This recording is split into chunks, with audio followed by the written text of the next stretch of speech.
The future already exists. Every moment that will ever happen is out there waiting. Not in some abstract sense, not as a possibility, but as a real physical place in the fabric of the universe itself. The moment you finish listening to this, the moment the sun rises tomorrow, the moment, decades from now, when the last star in a distant galaxy finally burns out, all of it exists right now, just as surely as the room you are in exists right now. And if that sounds impossible, if every part of your mind rebels against the idea, you are not alone. For most of human history, we believed something very different. We believed that the present moment is special, that the past is gone forever, that the future is nothing more than an open book of possibilities waiting to be written by our choices and actions. This view feels natural. It feels obvious. It matches the flow of our daily experience, the sense that time is a river carrying us forward, moment by moment, into an uncertain tomorrow. But physics tells a different story, a story that challenges everything we think we know about time, about existence, about the very nature of reality itself. And tonight, as you settle into the quiet and let the world grow still around you, we are going to explore that story together. We are going to journey through one of the most profound ideas in all of science. The idea that the future already exists, but the passage of time does not. If you find yourself enjoying this journey through the mysteries of time and space, take a moment to like this video and subscribe to Cosmic Drift. Your support helps us continue bringing you these explorations of the universe's deepest secrets. Now, let us begin. To understand why physicists believe the future already exists, we need to start with a question that seems almost childishly simple. What is now? Right now, as you listen to these words, you exist in a particular moment. You might call it the present, the here and now, the instant that separates everything that has already happened from everything that has not yet occurred. This moment feels absolutely real to you, more real perhaps than any memory of yesterday or any anticipation of tomorrow. But here is where things get strange. Imagine a friend living on the other side of the world. At this very instant, they are also experiencing their own now, their own present moment. And surely, you might think, their now is the same as your now. After all, we share the same universe. We exist in the same reality. So our present moments must be happening at the same time, right? For thousands of years, this assumption seemed so obviously true that no one thought to question it. The ancient Greeks assumed it. Isaac Newton assumed it. Every human civilization in history assumed that there was such a thing as a universal now. A cosmic clock ticking away, marking the same moment everywhere in the universe. The present was thought to be a kind of knife edge, cutting through all of existence simultaneously, separating past from future in one clean slice. Then came Albert Einstein. In the year 1905, a young patent clerk working in Switzerland published a paper that would shatter this comfortable assumption forever. The paper was about the nature of light, space, and time. And buried within its equations was a discovery so counterintuitive that even Einstein himself struggled to accept its full implications. The discovery was this: there is no universal now. Let me explain what this means. Imagine two flashes of light occurring far apart from each other. One flash happens on Earth. The other happens on a distant planet. The question is simple. Did these two flashes happen at the same time? According to Einstein, the answer depends entirely on who you ask, and not because different observers might make measurement errors. not because light takes time to travel from one place to another. No, the answer depends on who you ask, because simultaneity itself, the very concept of two things happening at the same time, is relative. It changes depending on your motion through space. Here is how this works. Imagine you are standing on a train platform. A friend is riding past you on a very fast train. At the moment your friend passes you, two lightning bolts strike. One hits the front of the train, one hits the back. From your perspective on the platform, standing exactly midway between the two strike points, you see both flashes at exactly the same instant. The light from both strikes travels equal distances to reach your eyes, so you conclude, quite reasonably, that the two lightning bolts struck simultaneously, but your friend on the train reaches a different conclusion. Remember, the train is moving, so from your friend's perspective, they are moving toward the front of the train and away from the back. This means the light from the front strike has a shorter distance to travel to reach their eyes, while the light from the back strike has a farther distance. Since light always travels at the same speed, your friend sees the front flash first, and since they are sitting exactly in the middle of the train, they conclude that the front lightning bolt struck before the back one. Now, here is the crucial question. Who is right? Did the lightning bolt strike at the same time, as you observed from the platform? Or did the front one strike first, as your friend observed from the train? Einstein's revolutionary answer was that you are both right. There is no absolute truth about which events are simultaneous. Simultaneity depends on your state of motion.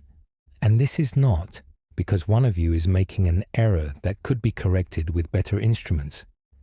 This is a fundamental feature of the universe itself.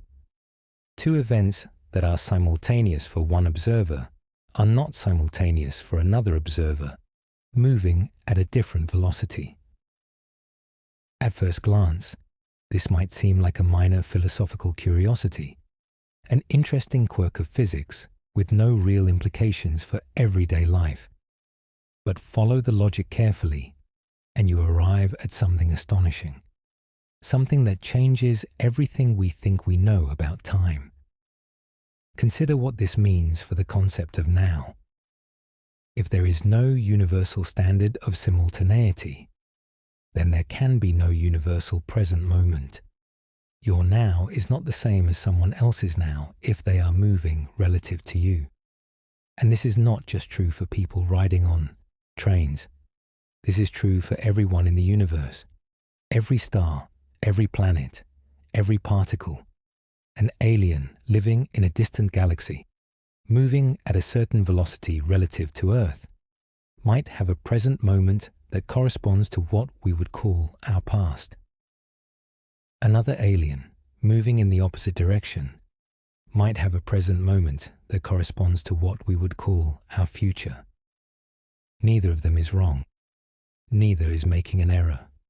They simply exist in different slices of reality, different cuts through the fabric of existence. Now, here is where things get really strange. Think about what this implies. If that first aliens now includes events that are in our past, then our past must somehow still exist. It must be real for that alien in some meaningful sense. They are not remembering our past or imagining it. They are coexisting with it. Their present moment is simultaneous with what we would call our yesterday. And if that second aliens now includes events that are in our future, then our future must also exist. It must be out there already, real and concrete, waiting, not as a possibility, not as a potential, but as an actual part of the structure of the universe. This line of reasoning leads to one of the most profound concepts in modern physics, a concept known as the block universe. Imagine the entire universe, from the Big Bang to the distant future, as a single four-dimensional object. Think of it like a loaf of bread. Each slice of the bread represents a three-dimensional snapshot of space at a particular moment in time. And just as every slice of a loaf of bread exists simultaneously, with the bread being all there at once, so too does every moment in time exist simultaneously in the block universe. The past is not gone. The future is not unwritten. They are both out there, real and unchanging, just as surely as distant locations in space are out there right now. When we remember the past, we are not remembering something that no longer exists. We are remembering another part of the block, another slice of the loaf, that is just as real as the slice we currently occupy. When we anticipate the future, we are not imagining something that might happen. We are anticipating another part of the block that already exists and always has existed. This view of time goes by several names. Some call it eternalism, from the idea that all moments of time are equally eternal. Some call it the block universe, from the image of the four-dimensional block containing all of space-time. Some call it the frozen river, from the contrast with our usual image of time as a flowing stream. Whatever name you prefer, the core idea is the same.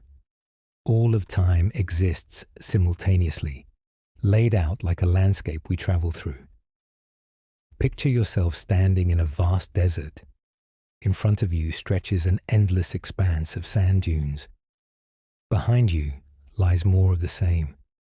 To your left and right, the desert continues as far as the eye can see.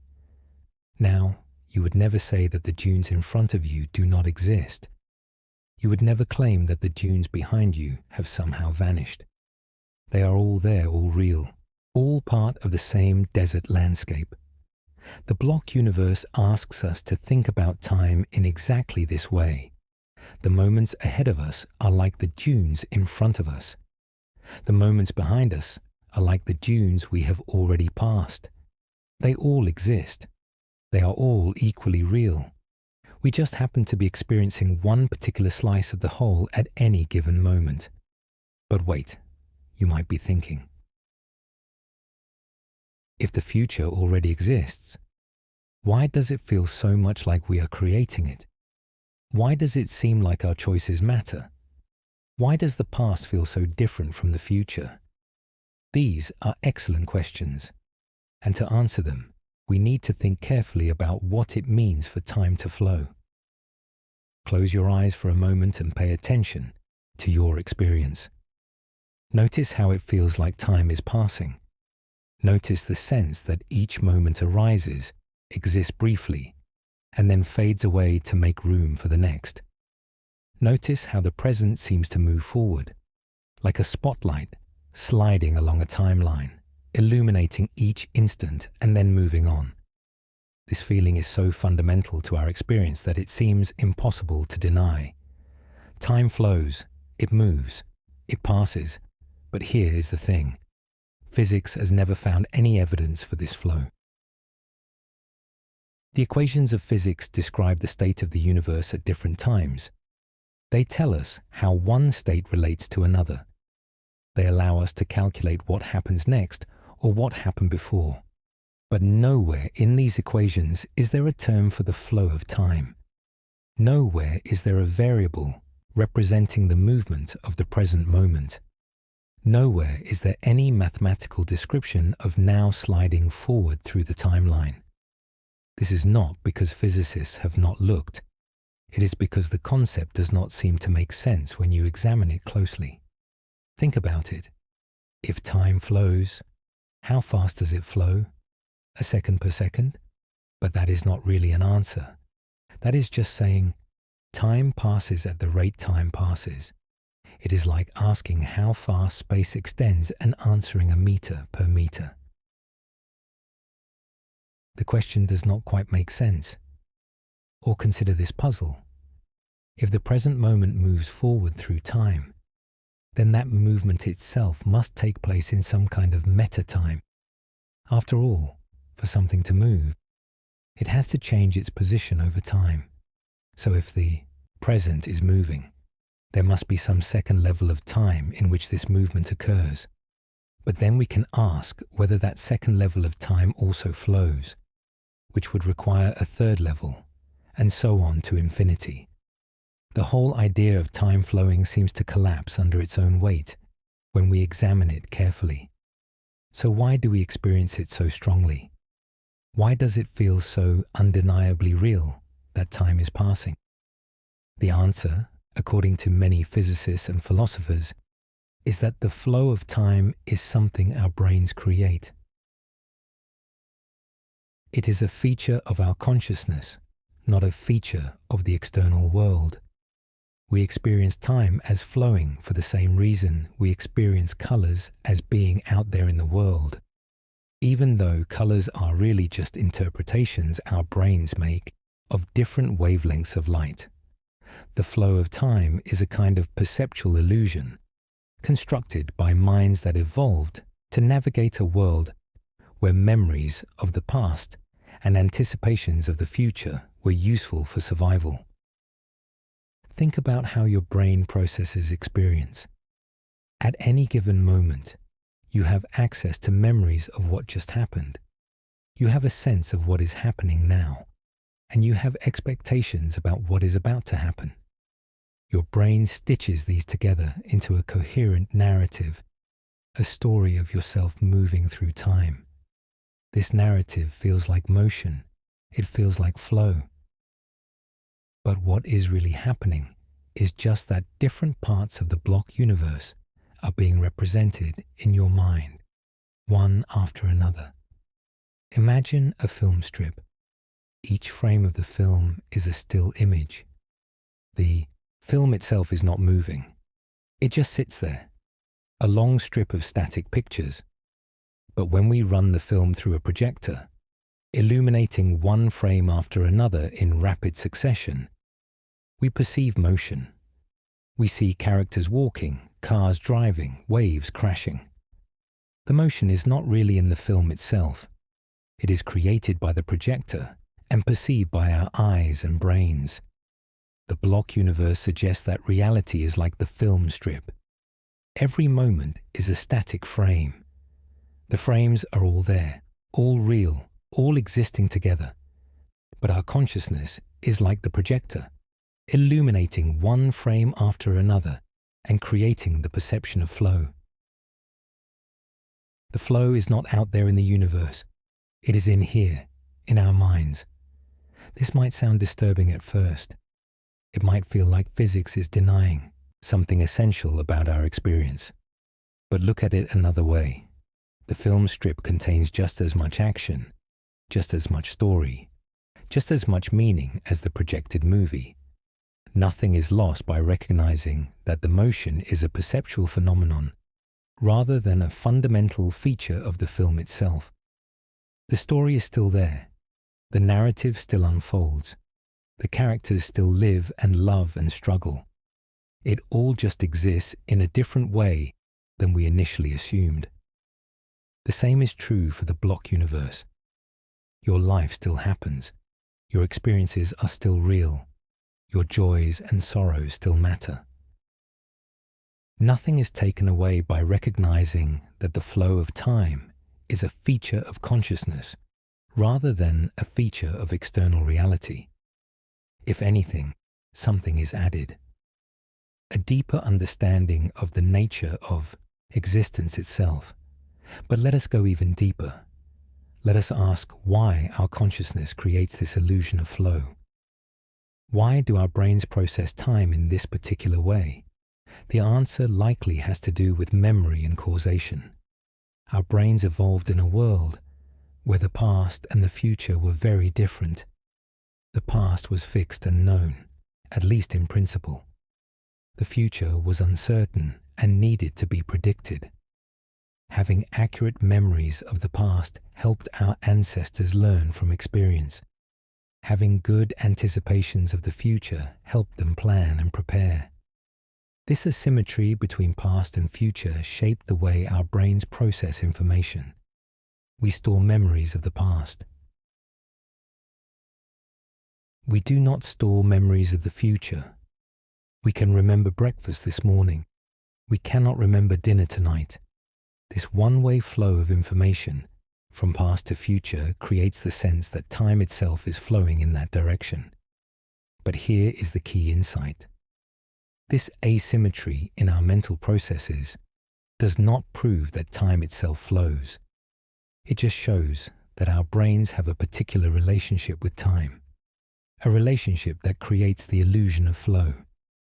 The actual structure of time, according to the physics of relativity, is the block universe, a four-dimensional expanse in which past, present, and future all exist together.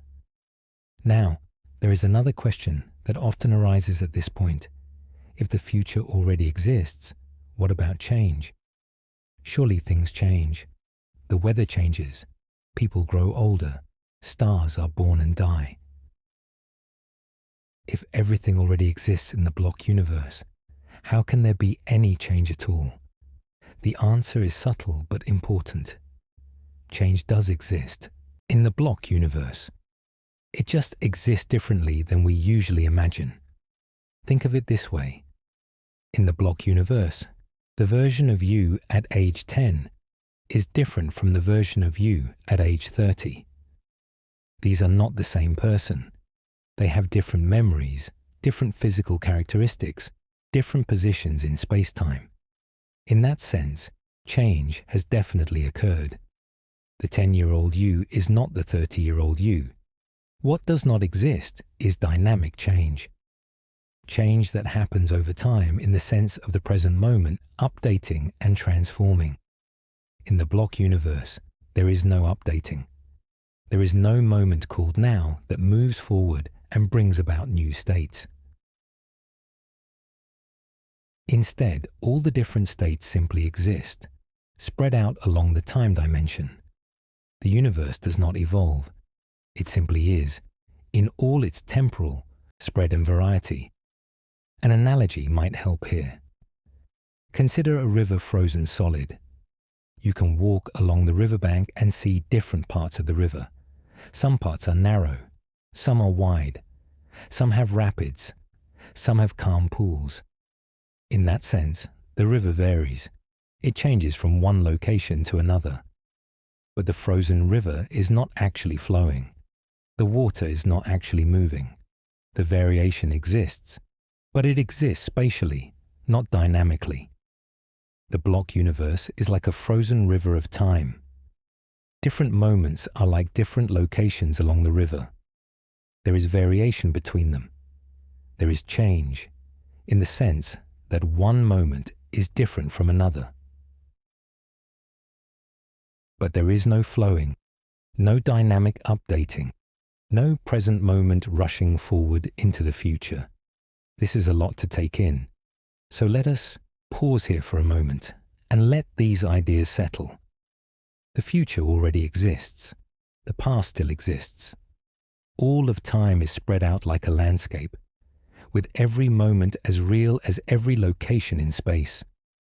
The flow of time that we experience so vividly is an illusion created by our brains, a perceptual phenomenon that helped our ancestors survive, but does not reflect the fundamental structure of reality. Take a deep breath. Let the weight of these ideas rest gently in your mind. There is no need to fully accept them or reject them right now. Just hold them. Consider them. Let them sit alongside your everyday experience of time flowing past. And when you are ready, we will continue. Because there is much more to explore. We have only begun to scratch the surface of this extraordinary view of time. And the deeper we go, the more wonders we will find. The block universe raises a natural question. If everything already exists, laid out like a four-dimensional sculpture from Big Bang to the end of time, what accounts for the difference between past and future? Why does the past feel so different from the future? Why can we remember yesterday but not tomorrow? Why does cause always seem to come before effect? These questions lead us to one of the deepest mysteries in physics, the mystery of the arrow of time. And to understand it, we need to talk about something called entropy. Entropy is a measure of disorder, a measure of how spread out and mixed up the energy and matter in a system have become. When things are organized and concentrated, entropy is low. When things are scattered and mixed, entropy is high. Consider a simple example. Imagine a box with a divider in the middle. On one side of the divider, you have hot gas.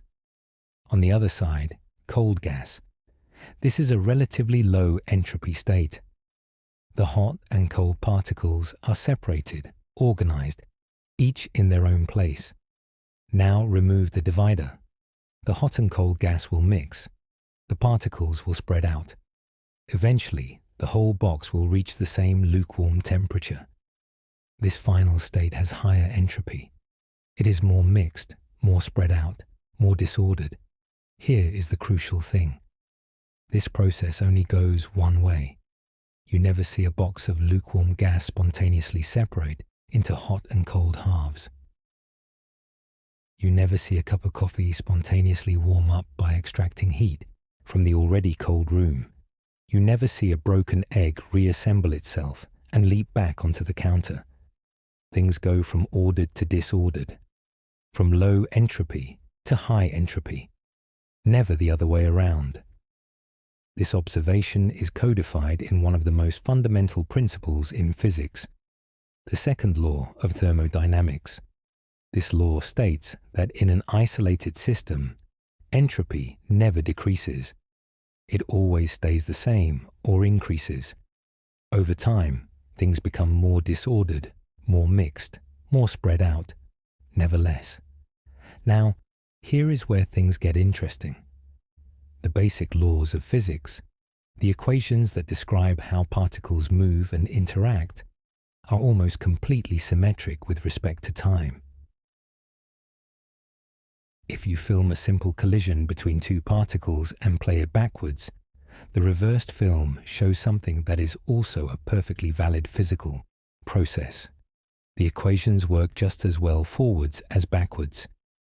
There is nothing in the fundamental laws themselves that points one way along the time axis rather than another. And yet, the second law of thermodynamics is blatantly asymmetric. It says entropy increases toward the future, not the past. It singles out one direction of time as special. It gives time an arrow. How can this be? How can time-symmetric laws give rise to a time-asymmetric world? The answer, most physicists believe, lies not in the laws themselves, but in the initial conditions, in how the universe started. Think about it this way. The laws of physics say that entropy tends to increase in both directions, away from any low entropy state. If you have a low entropy moment, entropy will be higher both in the future and in the past as you move away from it. So why do we see entropy increasing only toward the future? The answer is that the Big Bang was an extraordinarily low entropy state. The beginning of our universe was hot and dense, but it was also remarkably smooth and organized. All the matter and energy were concentrated in an incredibly small space, in an incredibly uniform configuration. This was a state of incredibly low entropy. Given this starting point, the second law of thermodynamics does its work. Entropy increases as you move away from the Big Bang. Since we are on the side of the Big Bang that we call the future, we see entropy increasing in that direction. The past has lower entropy than the present. The future has higher entropy than the present. This gives us our arrow of time. But here is the profound implication for the block universe. The arrow of time is not fundamental. It is not built into the basic laws of physics. It arises from a special condition at one end of the universe, the low entropy state of the Big Bang. In the block universe, this is just a feature of the shape of the hole. The block happens to have one end that is smooth and ordered, and another end that is mixed and chaotic. There is no deep reason why time has to flow from ordered to chaotic. It is just the way our particular universe happens to be configured. This might seem like a small point, but it has profound implications for how we think about past and future.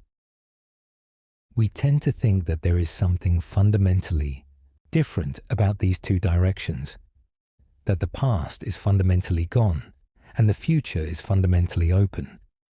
But in the block universe with its thermodynamic arrow, the difference between past and future is more like the difference between upstream and downstream in a river. The water flows one direction because of the landscape, not because of anything intrinsic to the water itself.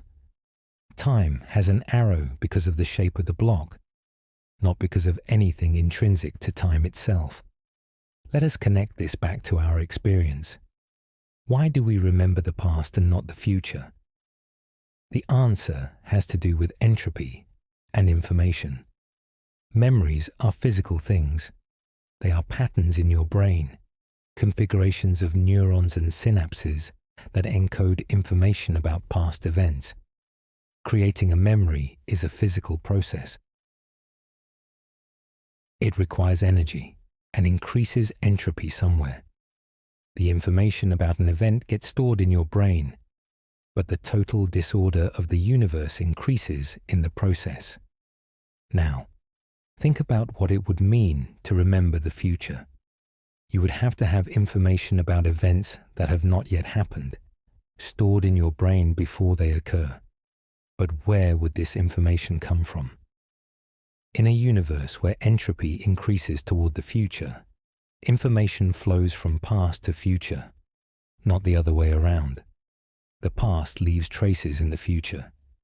Events cause records to be made, footprints to be left, memories to be formed. The future does not leave traces in the past, because that would require entropy to decrease, which the second law forbids.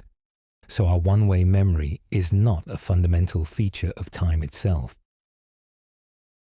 It is a consequence of the entropy gradient in our universe.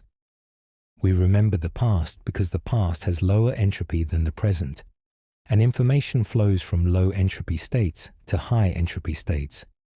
If we lived in a region of the universe where entropy decreased toward the future, we would remember the future and not the past. Our sense of which direction is forward would be reversed. This is a strange and humbling thought. The direction we call the future, the direction that feels so much like forward, is really just the direction of increasing entropy. It is not special in any deep metaphysical sense. It is just the direction away from the low entropy Big Bang. In the block universe, both directions are equally real. We just happen to be oriented in one particular way because of how our brains process information. But there is another question lurking here. Why was the Big Bang such a low entropy state in the first place? This is one of the deepest unsolved mysteries in physics. The laws of thermodynamics tell us that low entropy states are unlikely, vastly unlikely, cosmically unlikely. So finding the universe in such a state at the very beginning seems like finding a shuffled deck of cards in perfect order. Possible, but so improbable as to demand an explanation. Many theories have been proposed. Perhaps our universe is part of a larger multiverse, and we happen to live in a region with unusual initial conditions. Perhaps the laws of physics themselves somehow favor low entropy initial states. Perhaps there is some deeper principle we have not yet discovered that explains why the beginning was so special. For now, we do not know. The low entropy beginning is a fact that physics has to take as given, at least until we understand more about the origins of the universe. But whatever the explanation turns out to be, it will not change the basic picture of the block universe. The arrow of time will still be a feature of the shape of the block, arising from boundary conditions rather than fundamental laws. Let us take a moment to appreciate how profound this is. We started by asking about the nature of time. We discovered that physics suggests all of time already exists, past and future together, in a four-dimensional block. We found that the flow of time is an illusion created by our brains. And now we have seen that even the direction of time, the arrow that makes past and future different, is not fundamental, but arises from the special conditions at the beginning of the universe. Nothing in physics requires time to have a preferred direction. Nothing requires the past to be different from the future. The equations work just as well either way. The asymmetry we experience so strongly is contingent, arising from the particular shape of our particular universe. In some sense, the difference between remembering the past and not remembering the future is no deeper than the difference between upstream and downstream in a river. It is real, but it is not fundamental. This perspective can feel disorienting at first, but it can also be liberating. It suggests that the future is not some formless void waiting to be filled by our choices. It is a place that already exists, as real and concrete as the room you are in right now. It is out there waiting for you to arrive, just as surely as a city on the horizon waits for a traveler approaching along the road. And the past is not gone. Your childhood still exists. Your first love still exists. Every moment of joy and sorrow that you have ever experienced is still out there, a permanent part of the fabric of reality. Nothing is ever truly lost, because nothing ever actually disappears. It all just occupies a different position in the block, a different slice of the eternal space-time loaf. Drift with this thought for a moment. Let yourself imagine the whole of your life, from birth to death, laid out like a sculpture in 4 dimensions. Every moment you have ever lived, every moment you will ever live. All of it there at once, all of it real, all of it eternal. The baby you were, the person you are now, the elder you will become. Different stages of a single 4-dimensional existence, connected and complete. There is something both humbling and comforting in this view. Humbling because it reveals how much of our everyday understanding of time is an illusion. Comforting because it suggests that nothing truly passes away. The moments that feel so fleeting, so ephemeral, so destined to be lost to the past, are in fact eternal. They exist forever in their place in the block, untouchable by the flow of time that we imagine but physics does not find. And now we come to the deepest and most unsettling question of all, the question that has troubled philosophers for centuries and continues to perplex physicists today. If the future already exists, what about free will? Think about what free will means.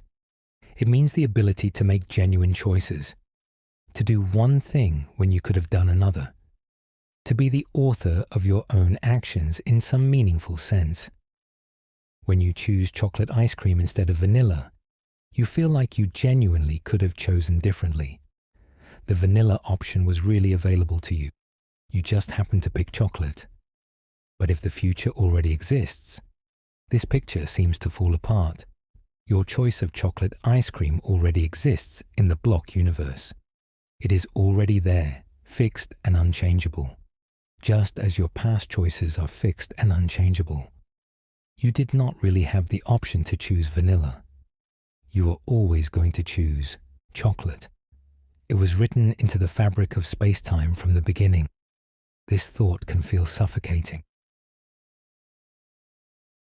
It can feel like physics is telling us that we are puppets, going through motions that were determined long before we were born, that our sense of deliberating and deciding is an elaborate illusion, a theatrical performance whose ending was scripted at the Big Bang, that nothing we do matters because everything is already set in stone. But hold on, let us think more carefully about what the block universe actually tells us. First, notice that the block universe does not say your choices are caused by the past. It does not say that the Big Bang determined what you would have for breakfast today.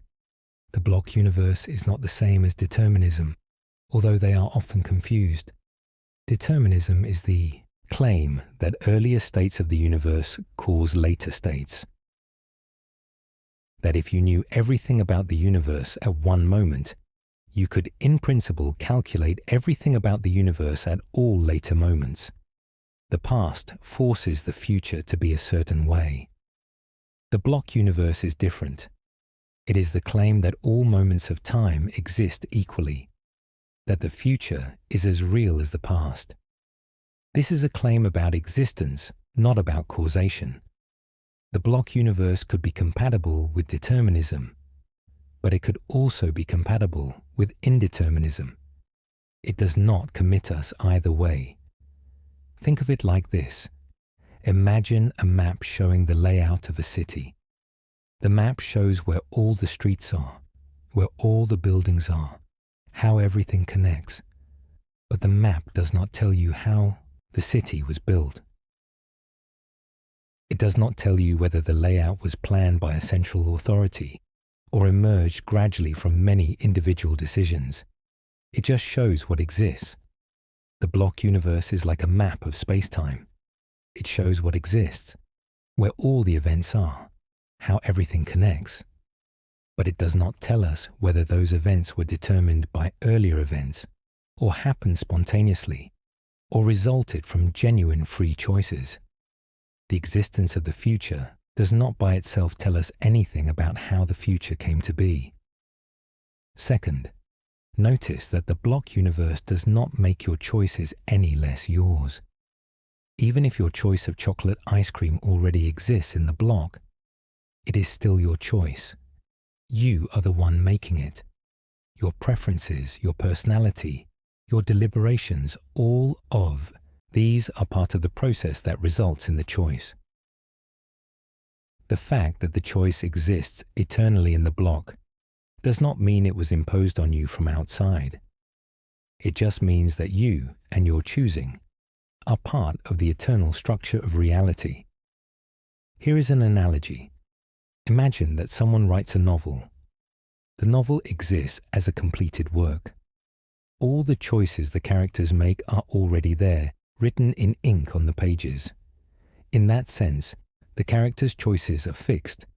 They cannot be changed. But within the world of the novel, the characters are still the ones making choices. They deliberate, they decide, they act for their own reasons. The fact that the story is already written does not make their choices any less theirs within the context of the narrative. You might object that the characters in a novel were created by an author, while you were not. But the block universe does not require an author. It does not require anyone or anything to have planned or designed the structure of space-time. The block could simply exist, with all its contents, including your choices, being genuine parts of that existence.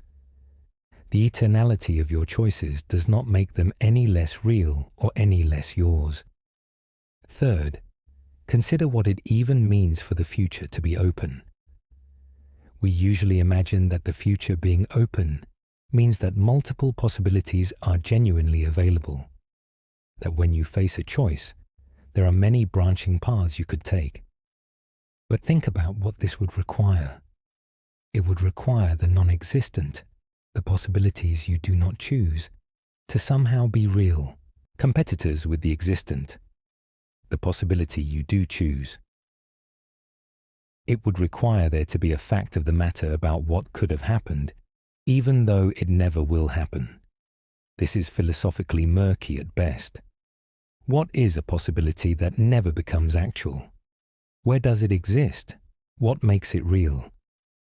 The block universe cuts through this muddle by simply saying that what exists is what happens. There are no shadowy possibilities lurking alongside actual events. There is just reality in all its four-dimensional extent. From this perspective, the question of whether you could have chosen differently is ill-formed. There is the you who chose chocolate. That you exists in the block. There is no other you who chose vanilla, because no such person ever exists. Asking whether you could have chosen differently is like asking whether you could have been someone else. In one sense, maybe, in some abstract hypothetical way. But in reality, you are you, and you chose what you chose. Fourth, and most importantly, the block universe does not change anything about how you should live your life. Even if your choices already exist in the block, you still have to make them. You still have to deliberate, decide, and act. The fact that your future breakfast already exists does not mean you can skip the process of deciding what to eat. You still have to live your life from the inside, moment by moment, making choices as they arise. This is a crucial point. The block universe describes reality from a God's eye view, from outside of time, looking at the whole structure at once. But you do not live your life from that view. You live it from inside, moving, or seeming to move, along your world line, encountering each moment as it comes. From that perspective, your choices are real challenges that require real engagement. The eternal existence of the outcome does not diminish the significance of the process that leads to it. Think of an actor performing in a play. The script already exists. Every line, every movement, every plot twist is already written down. But the actor still has to perform. They still have to bring the words to life, embody the character, make the story real in the moment of the performance. The pre-existence of the script does not make the performance meaningless. If anything, it is the performance that makes the script meaningful. Perhaps your life is similar. Perhaps the script of your existence already exists in the block universe. But you still have to perform it. You still have to live it. And it is your living of it, your experiencing of it from the inside, that gives it meaning and significance. The eternal existence of your story does not diminish the importance of your telling of it. So what should we make of free will in the block universe? Different philosophers have different answers. Some argue that the block universe is incompatible with free will, and that free will is therefore an illusion. Others argue that free will is compatible with the block universe, that being the author of your choices is all that matters, regardless of whether those choices already exist in some eternal sense. Still others argue that the question of free will is confused, that it mixes up different concepts and asks unanswerable questions. What seems clear is that the block universe does not settle the question of free will once and for all. It reframes the question. It forces us to think more carefully about what we mean by choice, by possibility, by authorship. But it does not simply eliminate free will or prove that our choices do not matter. The block universe is stranger than our everyday assumptions, but it is not necessarily bleaker. And there is one more twist to consider. The block universe, for all its strangeness, is not the only interpretation of physics. It is one way of making sense of relativity and quantum mechanics. There are other ways. Some physicists argue for a growing block, where the past and present are real, but the future is genuinely open. Some argue for a form of presentism, where only the present moment exists and the past and future are abstractions. Some argue that our current theories of physics are incomplete and that a final theory might look very different. The truth is that we do not know for certain what the ultimate nature of time is. The block universe is a powerful and elegant interpretation of our best current theories, but it is not proven beyond all doubt. Science continues to advance. New theories and new experiments might change our understanding, we should hold our current views with appropriate humility, recognizing that the universe may have surprises in store. For now, though, let us sit with the possibility that the block universe might be true. Let us see what that would mean for how we think about our lives and our place in the cosmos. If all of time already exists, then in some sense death is not an ending. Your life is a four-dimensional object stretching from birth to death. When you die, you do not cease to exist. Your four-dimensional self continues to exist just as it always has. It is just that there is no more of it in the direction we call the future. But all the parts of it that have already happened continue to be real, continue to be part of the eternal fabric of space-time. This is a strange kind of immortality, not the immortality of living forever, of having an unending future, but the immortality of existing eternally, of being a permanent part of the structure of reality. Your life is not a candle that burns and goes out, leaving nothing behind. It is a sculpture carved into the fabric of time itself, existing forever in its proper place. The same is true for everyone you love, your parents, your children, your friends. Their four-dimensional lives exist eternally in the block, intersecting with yours, weaving together into the grand tapestry of human existence. Death does not separate you from them in any ultimate sense. It just means that your world lines diverge, that there is no more overlap in the direction we call the future. But all the moments you shared, all the experiences you had together, all the love and connection and meaning, these continue to exist forever. This perspective does not eliminate grief. When someone dies, you lose the ability to interact with them, to create new memories, to continue the story you were building together. This loss is real and painful and deserving of mourning.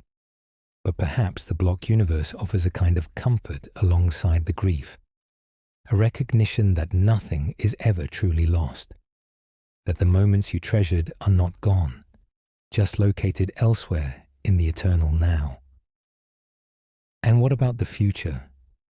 If it already exists, should we not try to discover it? Should we not devote our energies to predicting what will happen, rather than trying to make things happen?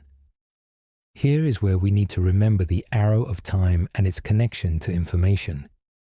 Even if the future exists, we cannot access it. Information flows from past to future, not the other way around. Our brains can only form memories of earlier states, not later ones. We are embedded in the block in a particular way, with access to the past but not the future. This is not an accident or a limitation. It is a fundamental feature of how entropy and information work in our universe.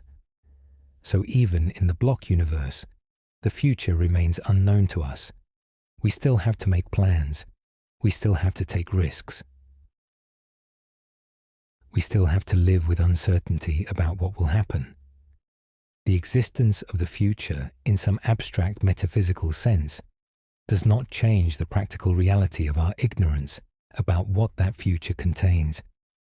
We still have to live our lives forward, moment by moment, doing our best to navigate the unknown. Perhaps there is wisdom in this. Perhaps the fact that we cannot see the future is a gift, not a curse. It allows us to live with genuine anticipation, genuine surprise, genuine discovery.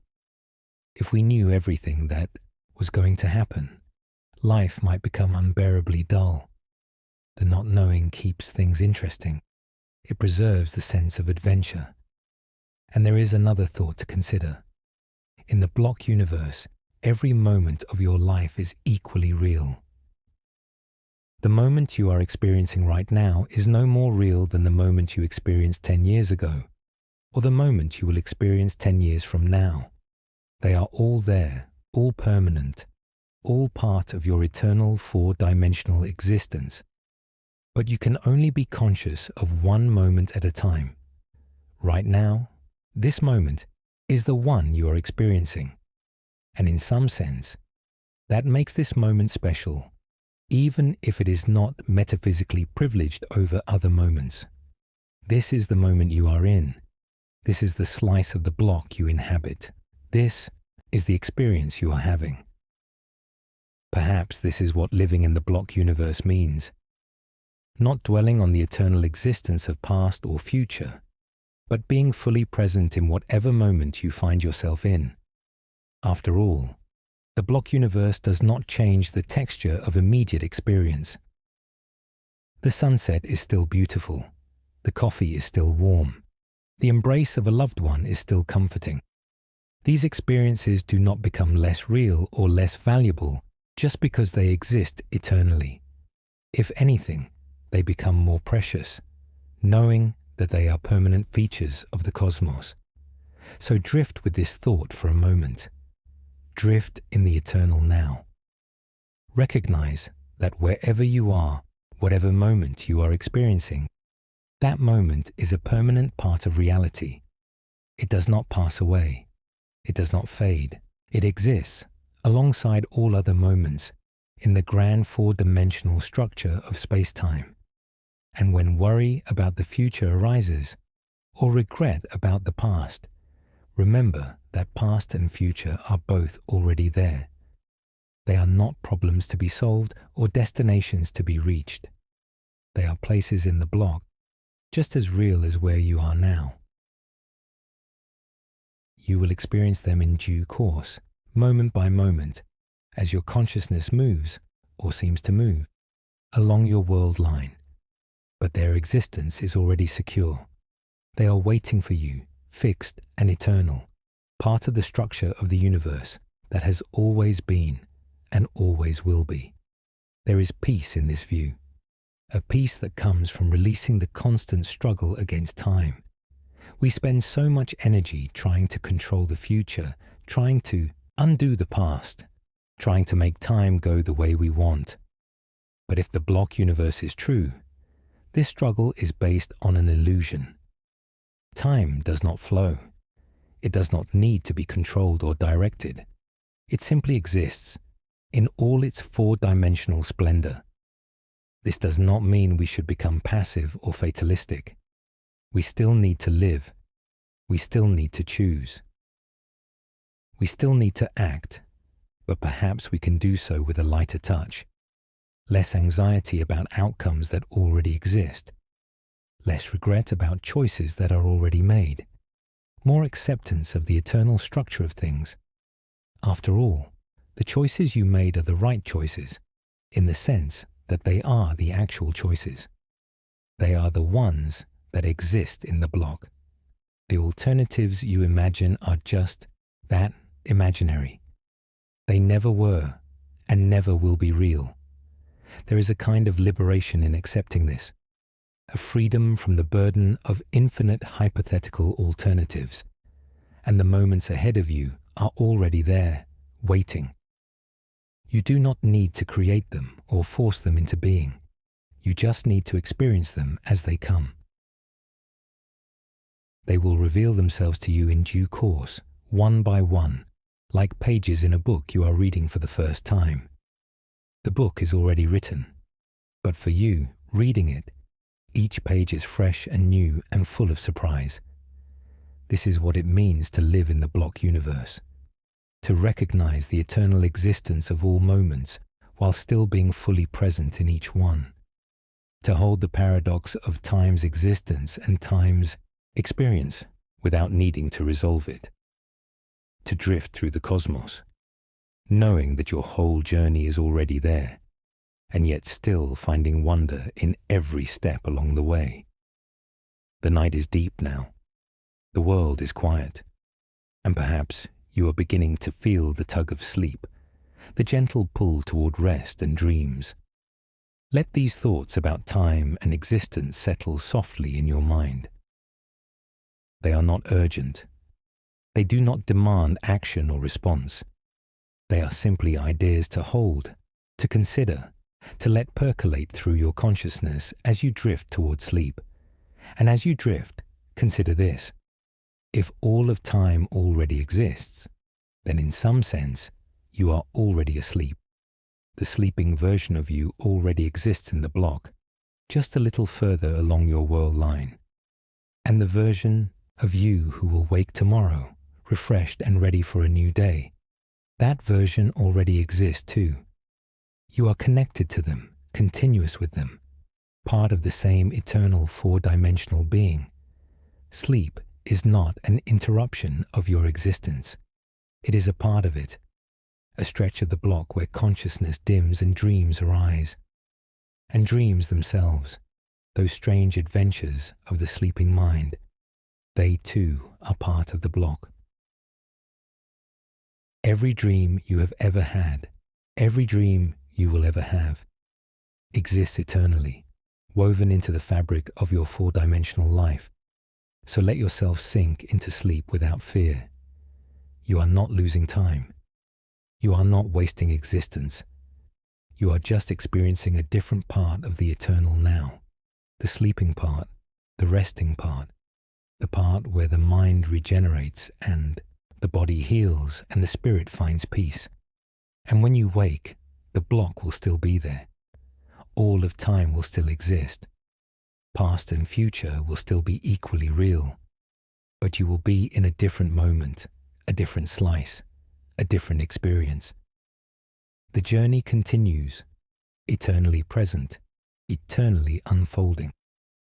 Now let us turn our attention to another mystery that the block universe helps illuminate, a mystery that has puzzled physicists and philosophers for generations. The mystery of why the fundamental laws of physics seem to treat past and future so similarly, even though our experience of them is so different. We have already touched on this puzzle. The basic equations of physics, the equations that describe how particles move and interact at the most fundamental level, are almost completely symmetric with respect to time. If you run a movie of particles colliding and bouncing off each other, and then run the movie backward, the reverse movie shows something that is also a perfectly valid physical process. The laws allow motion in either direction along the time axis. This is true for Newtonian mechanics. It is true for electromagnetism. It is true for general relativity. It is even mostly true for quantum mechanics, with some subtle exceptions that we will discuss shortly.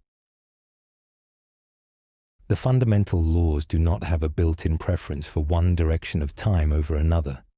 And yet, as we have seen, the universe as we experience it is profoundly asymmetric in time.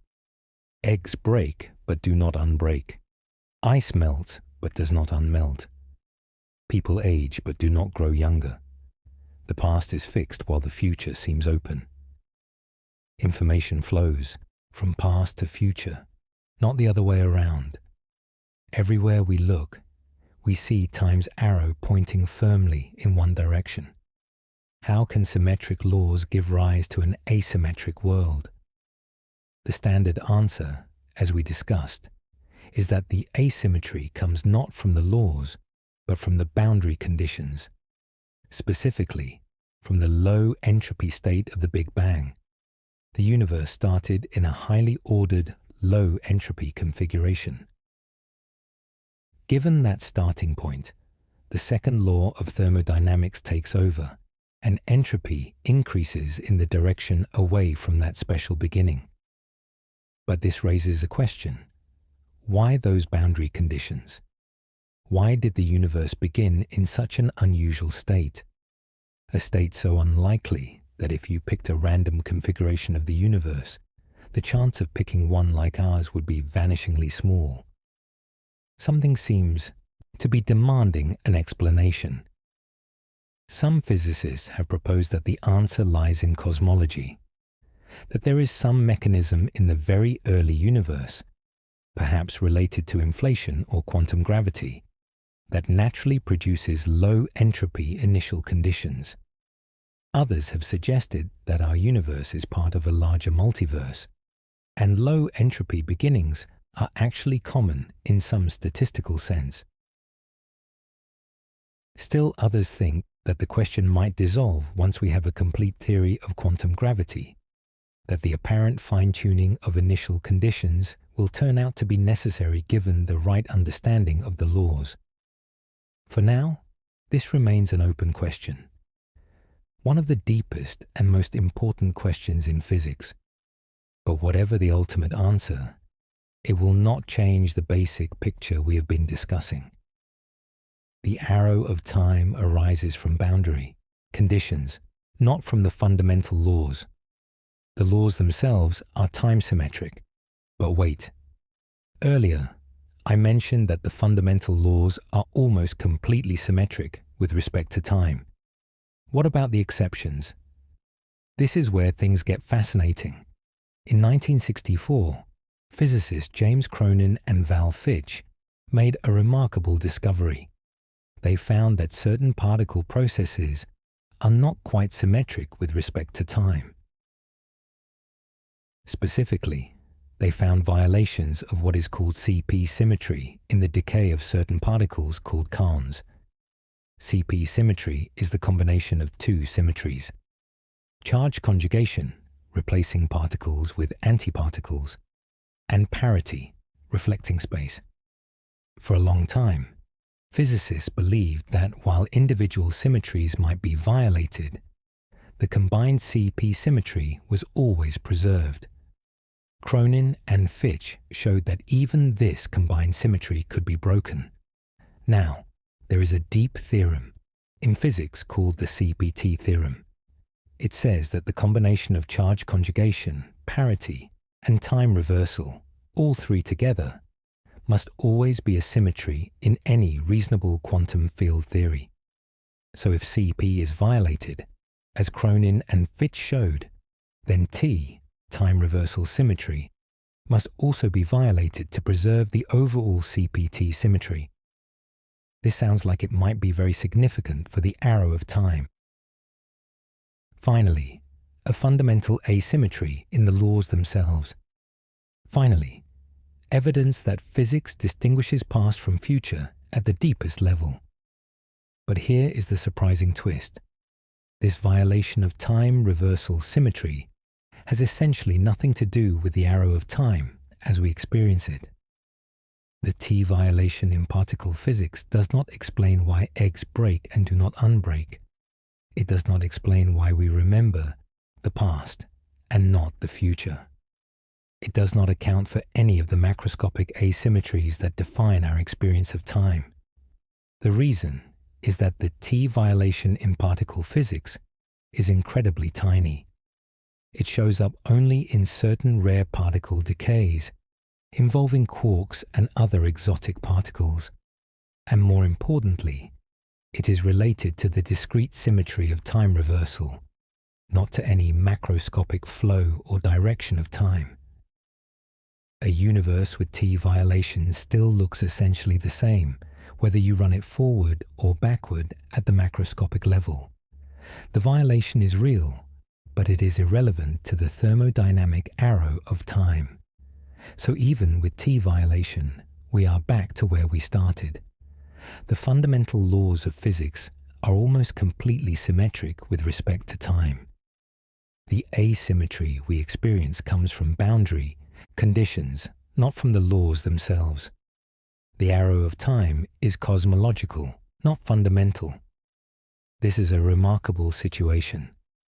Our most basic equations do not distinguish past from future. Yet our entire experience of time is built on that distinction. This suggests that the arrow of time is emergent. It arises from the particular configuration of our universe, not from anything built into the fabric of physics itself. In the block universe picture, this makes perfect sense. The block is a four-dimensional structure, and the equations of physics describe relationships between different parts of that structure. These equations work just as well in either time direction, because the block itself has no intrinsic direction.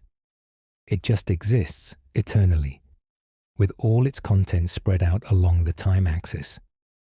The arrow of time, then, is a feature of the shape of the block. Our block happens to have one end that is low entropy and another end that is high entropy. This gives rise to the arrow. But a different block, with different boundary conditions, could have the arrow pointing the other way, or could have no arrow at all, if it were in equilibrium throughout. We are the inhabitants of a particular block with a particular shape. Our experience of time, our sense of past and future, our memories and anticipations, all of these are consequences of that shape. They feel fundamental to us because they define our existence within the block, but they are not fundamental to the block itself. There is something both humbling and liberating in this realization. Humbling because it shows how parochial our perspective is. We thought the arrow of time was a deep truth about the universe. It turns out to be a consequence of where and when we live. Liberating because it reveals the deep symmetry underlying our asymmetric experience. At bottom, past and future are the same. They are just different directions in the block. Our sense of their difference is real, but it is also contingent. It depends on the particular shape of our particular universe. And this brings us back, finally, to the title of our exploration. The future already exists, but the passage of time does not. The future exists because the block universe is a four-dimensional structure in which all moments are equally real. Future moments have the same ontological status as past moments. They are out there, part of the eternal fabric of spacetime, just as surely as distant locations in space are out there.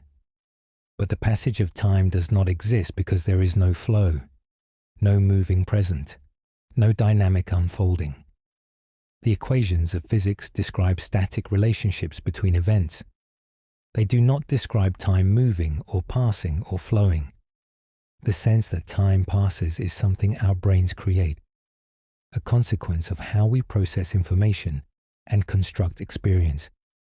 It is real as an experience, but not real as a feature of external reality.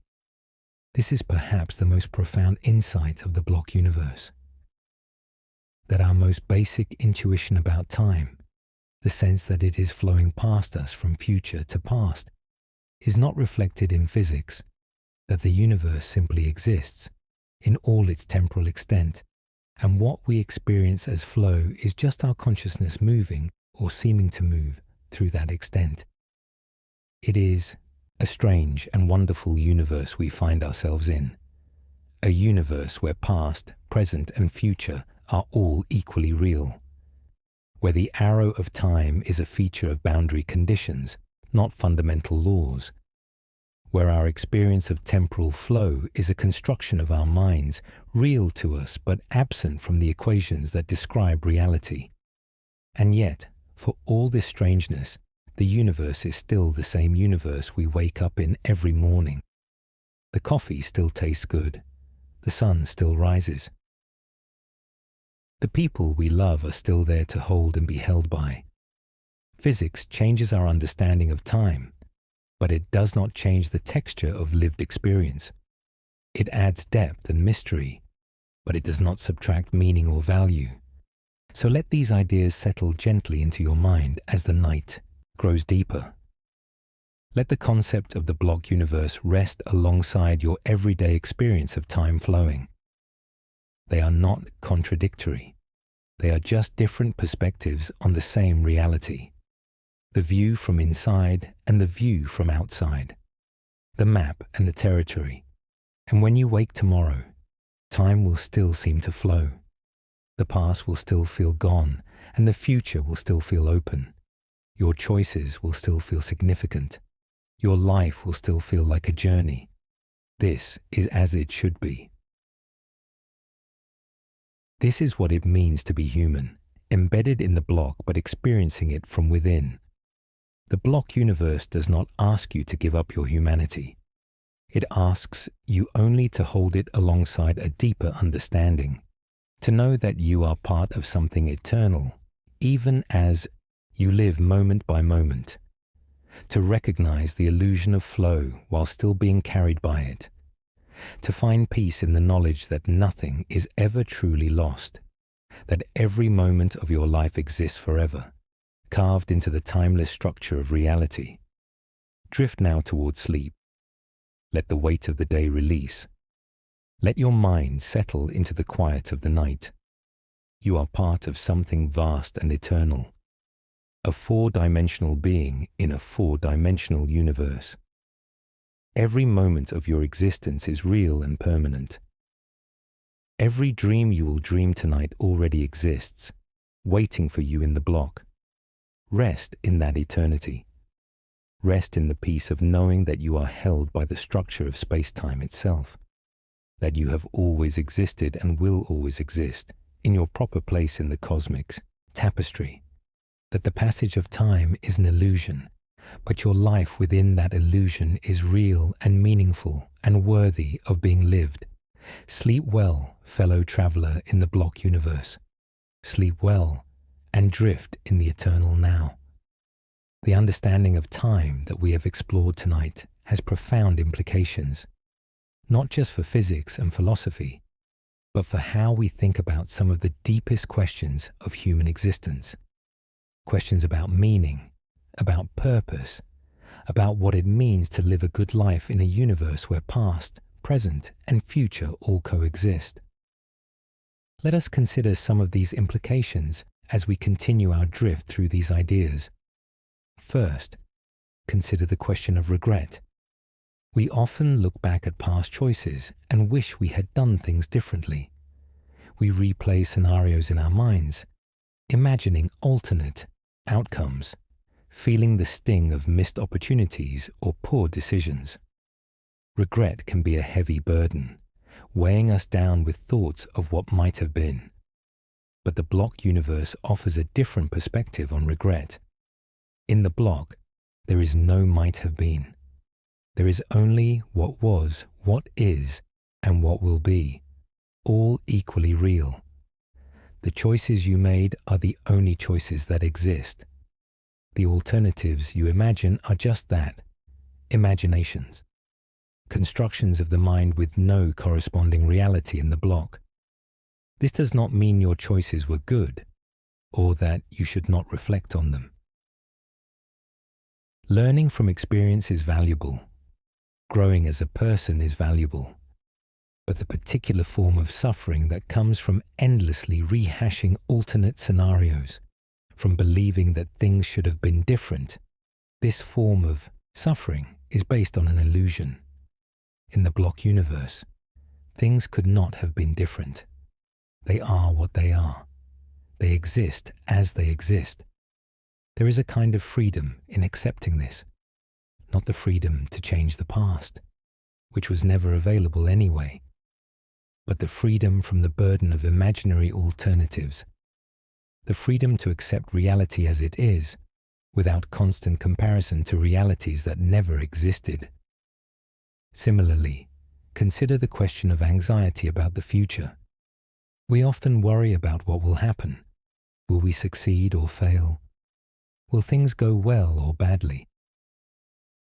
The future seems like a vast space of possibilities, some wonderful and some terrible, and we do not know which ones will be realized. But in the block universe, the future is not a space of possibilities. It is a definite region of space-time with definite contents. Whatever will happen already exists, just as surely as whatever has happened. We just do not know what it is yet, because information flows from past to future, not the other way around. This might seem like it should increase anxiety rather than decrease it. If the future already exists, we cannot change it. We are locked in, determined, with no escape from whatever awaits us. But think about it differently. The future that already exists is the actual future, the real one, the one you will actually experience. All those possibilities you worry about, the worst-case scenarios that keep you up at night, most of them do not exist in the block. They are just thoughts in your head, not features of reality. The actual future, whatever it is the one you will live through. And you will live through it the way you always live through things, moment by moment, dealing with whatever arises. Moreover, even though you cannot change the future in the sense of replacing one future with another, you are still part of the process that creates the future. Your choices, your actions, your efforts, all of these are part of the block. They are part of how the future comes to be, what it is. The future does not exist independently of you. It exists with you in it, doing whatever you will do. So the existence of the future in the block does not make your actions pointless. It just reframes what your actions mean. They are not interventions that change the future from one thing to another. They are constituent parts of the future as it already exists. You are woven into the structure of space-time, and your choices are part of that weave. There is perhaps some comfort in this. The future is not an alien force bearing down on you from outside. It is an extension of your own life, containing your own actions, shaped by your own being. You are at home in the block universe. It is not separate from you. You are part of it, and it is part of you. Now consider the question of mortality. We began to touch on this earlier, but let us go deeper. In everyday thinking, death is the end. The final curtain, the moment after which we cease to exist. This prospect can be terrifying, the ultimate negation, the loss of everything we are and everything we care about. But the block universe offers a radically different perspective. In the block, death is not an ending. It is a boundary, the boundary of your four-dimensional existence in the time direction. Beyond that boundary, there is no more of you. But up to that boundary, all of you exists, permanently and eternally. Think of your life as a four-dimensional sculpture. It has a beginning, your birth, and an end, your death. These are just the boundaries of the sculpture, the edges where it starts and stops. Beyond the edges, the sculpture does not exist, but within the edges, every part of it exists, fully and completely. Death, in this view, is like the edge of the sculpture in the future direction. It is where your world line ends, but it does not make the rest of your world line any less real. All the moments of your life, from birth to death, continue to exist in the block. You are not snuffed out. You are complete. This is a strange kind of immortality, as we noted before. Not the immortality of living forever, but the immortality of existing eternally. Your life is a permanent feature of the cosmos. Nothing can erase it. Nothing can undo it. Even if the universe eventually ends in heat death or some other finale, the block as a whole still exists, containing your life within it. Of course, this perspective does not eliminate the sorrow of death. When someone we love dies, we lose the ability to interact with them, to create new memories, to continue the relationship. This loss is real and painful. The block universe does not promise that we will see our loved ones again, or that we will be reunited in some afterlife.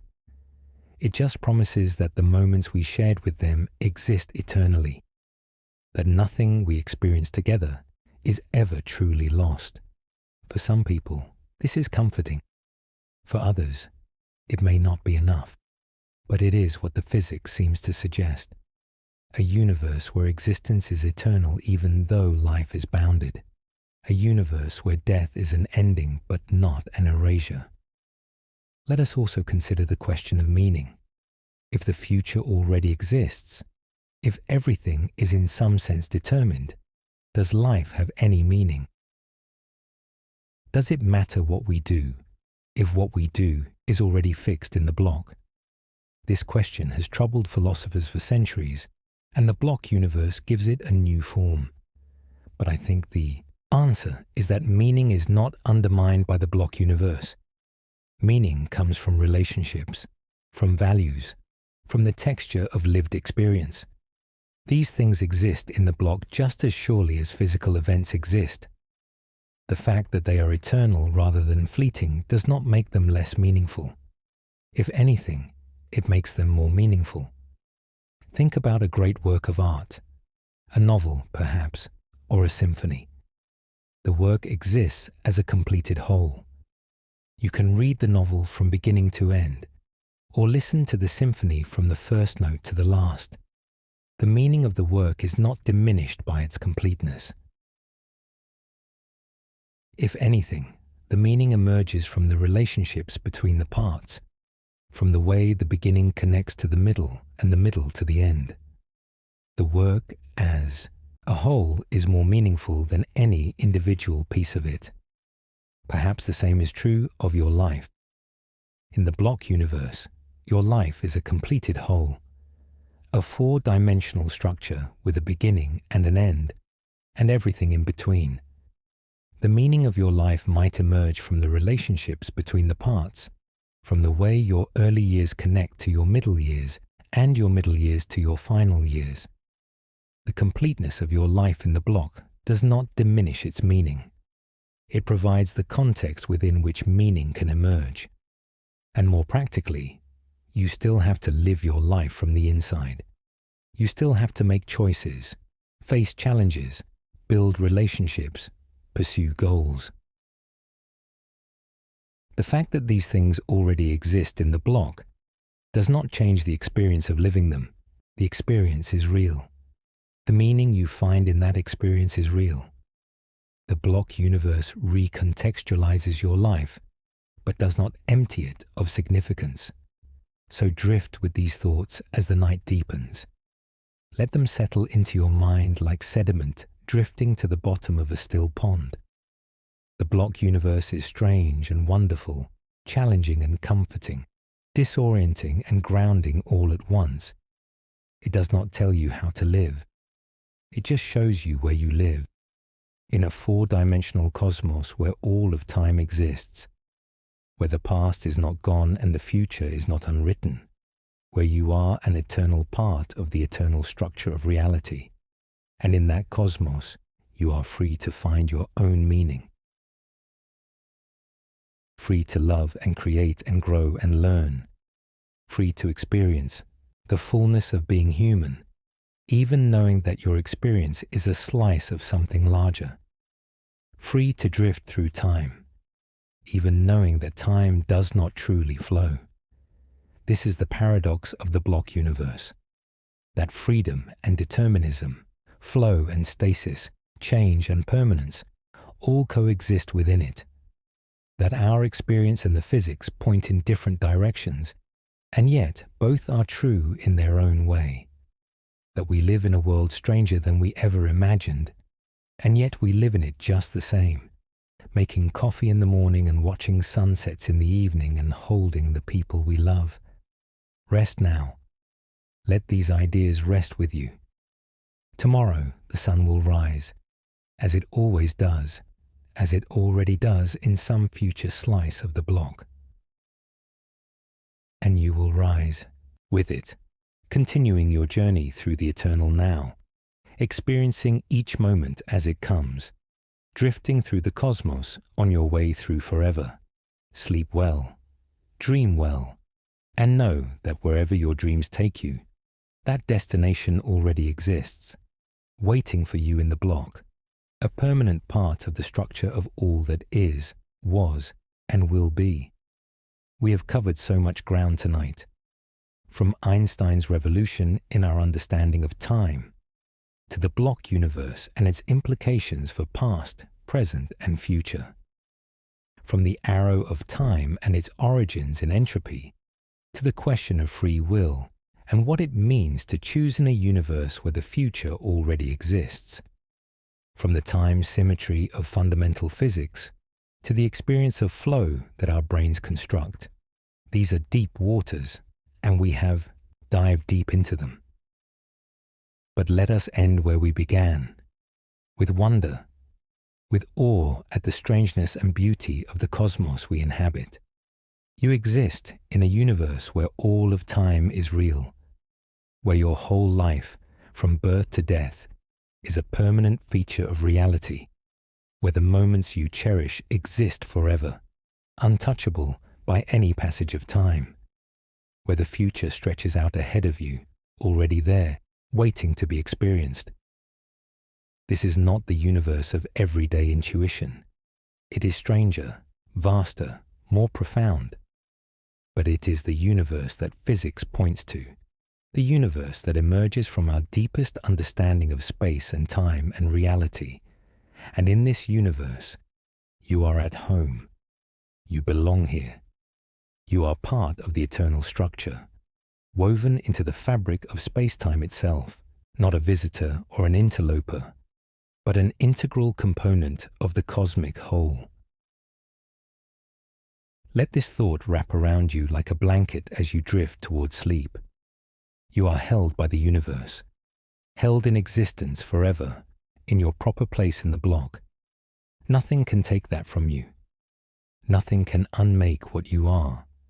You exist eternally, and that existence is secure. So sleep now. Sleep peacefully, knowing that you rest within something vast and permanent, that your dreams tonight are part of the block, real and eternal, that when you wake, you will continue your journey through the cosmos, experiencing new moments, creating new memories, living your life. And through it all, the block abides, past, present, and future.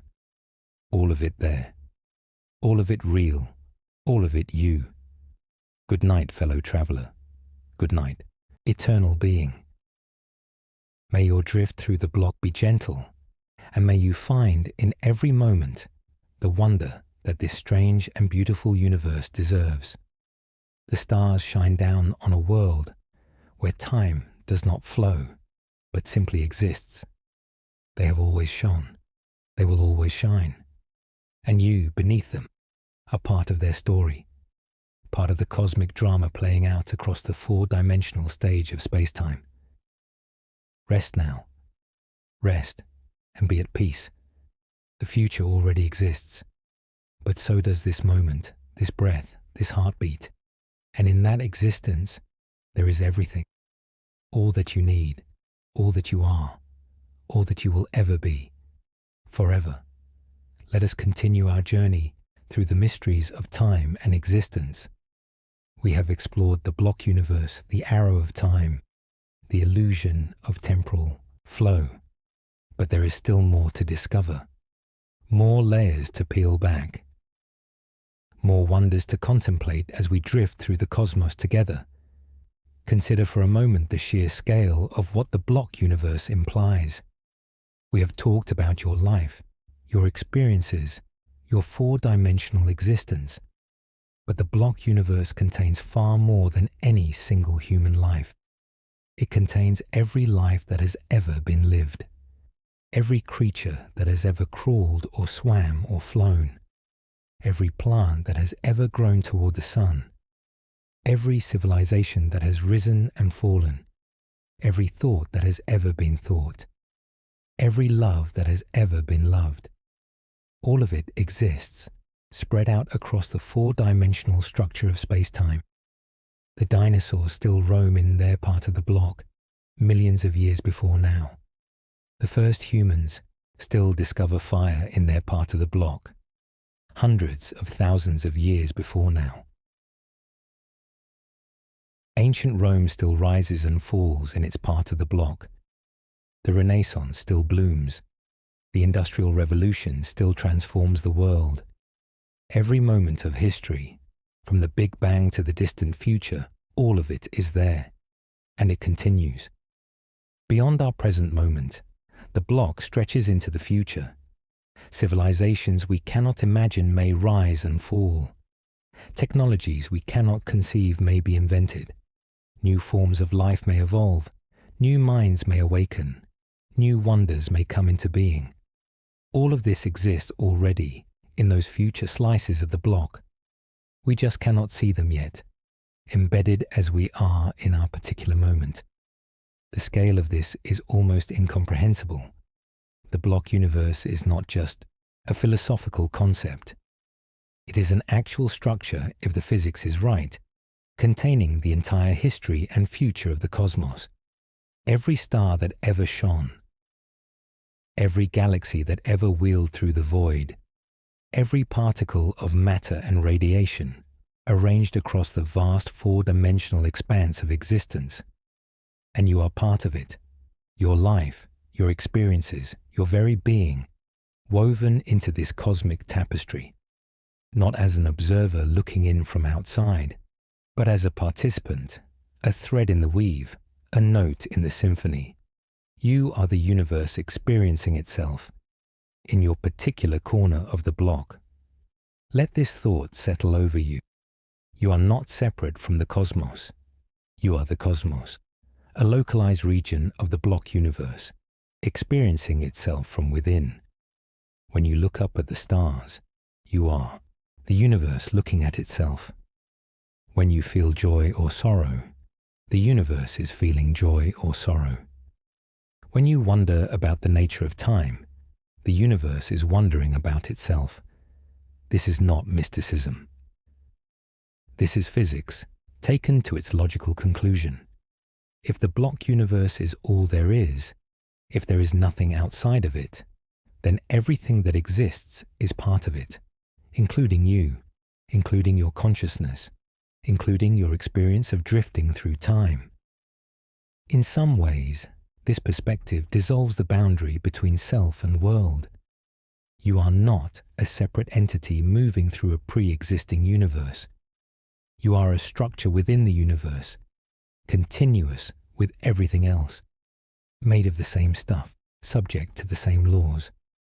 The difference between you and the stars is not a difference of kind, but of arrangement, the same fundamental particles, organized in different ways, the same fundamental laws, playing out in different configurations. And yet, for all this unity, you are still you.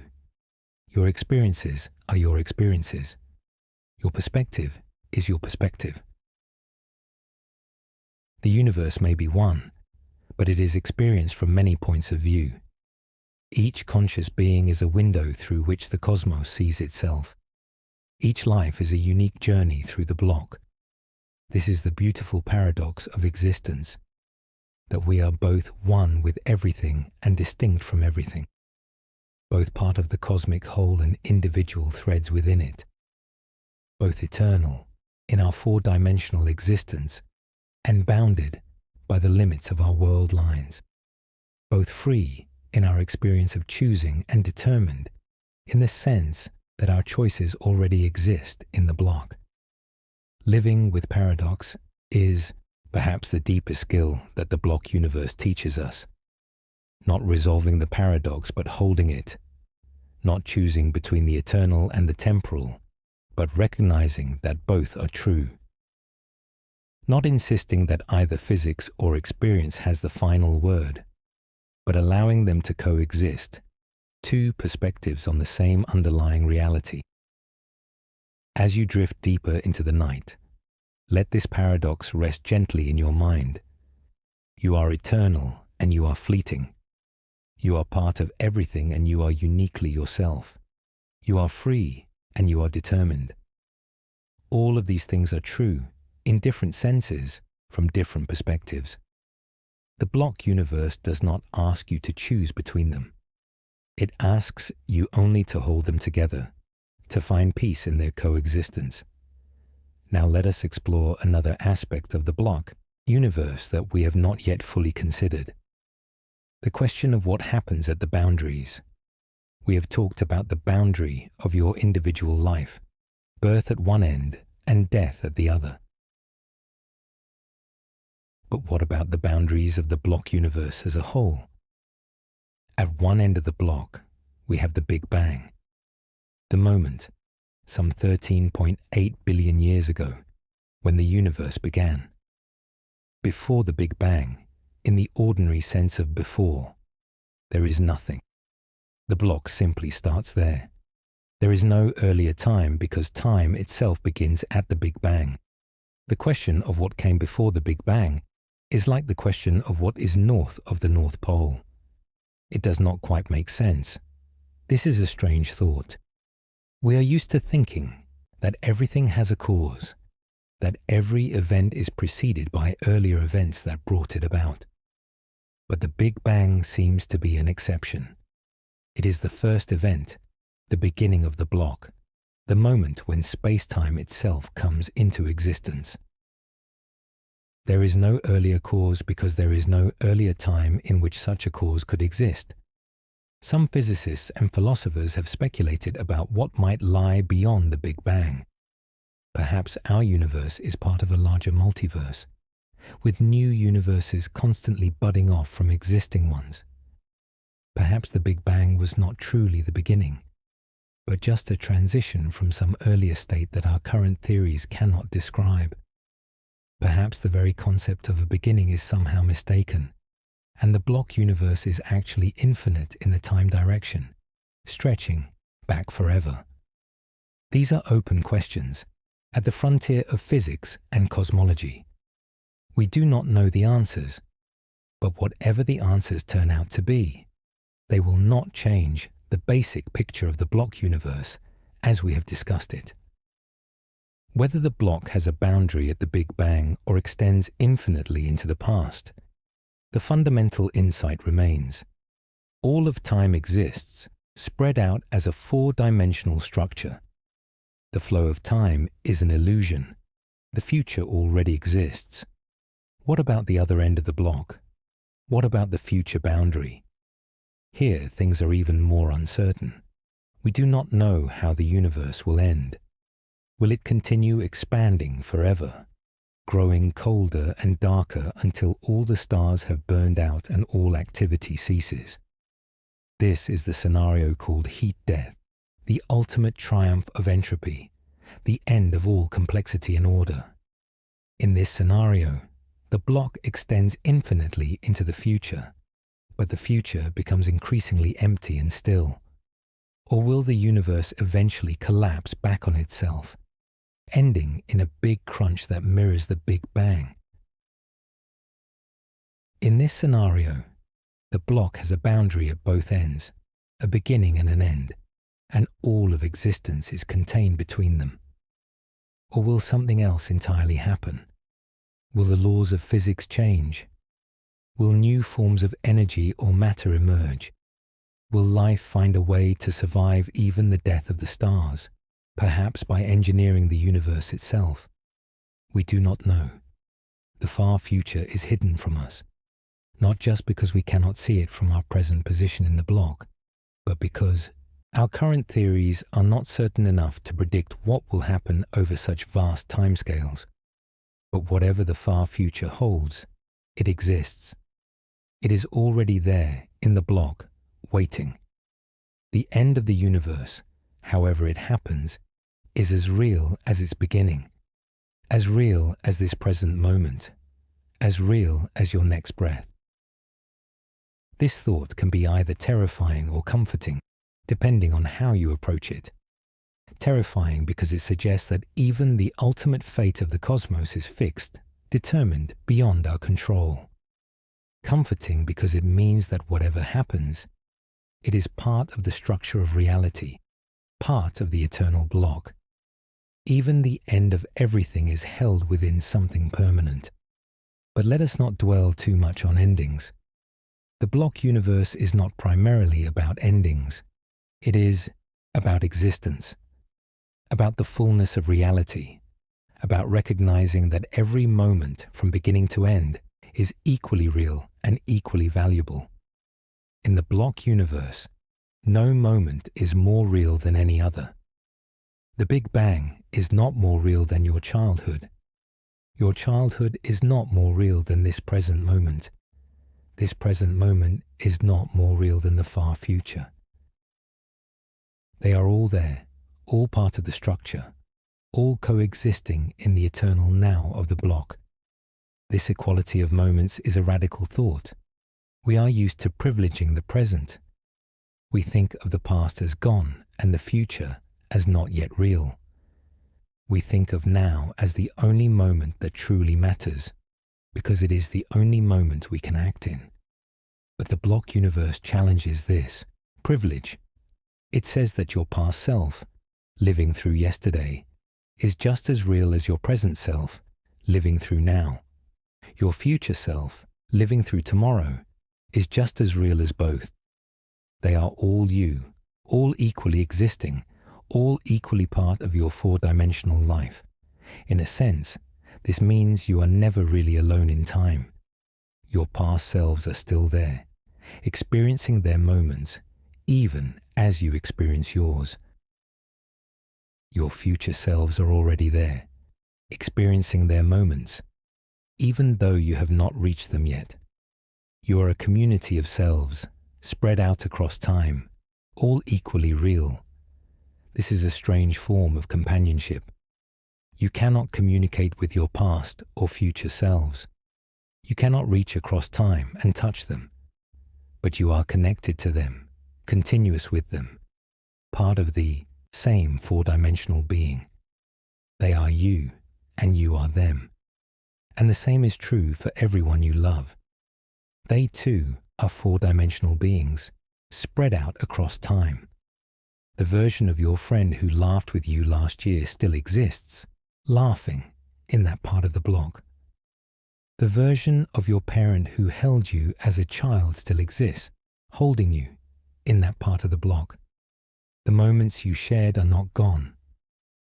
They are just located elsewhere in the eternal structure of spacetime. This is perhaps the most comforting aspect of the block universe, that nothing is ever truly lost, that every precious moment continues to exist, that love, once expressed, is expressed forever, in its proper place in the block. The universe is a vast repository of all that has ever happened, and nothing is erased. When we grieve for someone who has died, we often feel that they are gone forever, that the universe has lost something irreplaceable. And in one sense, this is true. We have lost the ability to create new moments with them. Our world lines no longer intersect, but in another sense, they are not gone at all. Their four-dimensional life still exists, complete and eternal.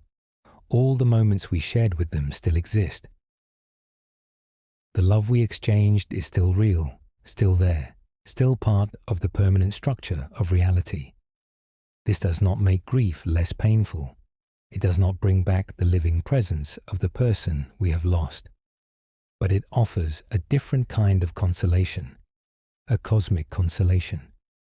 The assurance that the universe itself holds our loved ones forever, that nothing we experienced together will ever be undone. Drift with this thought. Let it carry you. The people you love, living and dead, all exist in the block. The moments of your life, joyful and sorrowful, all exist in the block. You are part of something vast and permanent, and so is everything you care about. Nothing is truly lost. Nothing ever can be. As the night grows deeper and your eyelids grow heavier, let this assurance cradle you.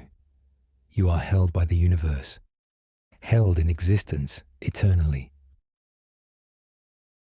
And so is everyone and everything you love. Now let us turn to one final topic before we bring this journey to a close. The topic of what all this means for how we live our lives. We have explored the philosophy and the physics. We have contemplated the nature of time and existence. But what does the block universe actually mean for how we wake up in the morning and go about our days? First, and most importantly, the block universe does not change the texture of lived experience.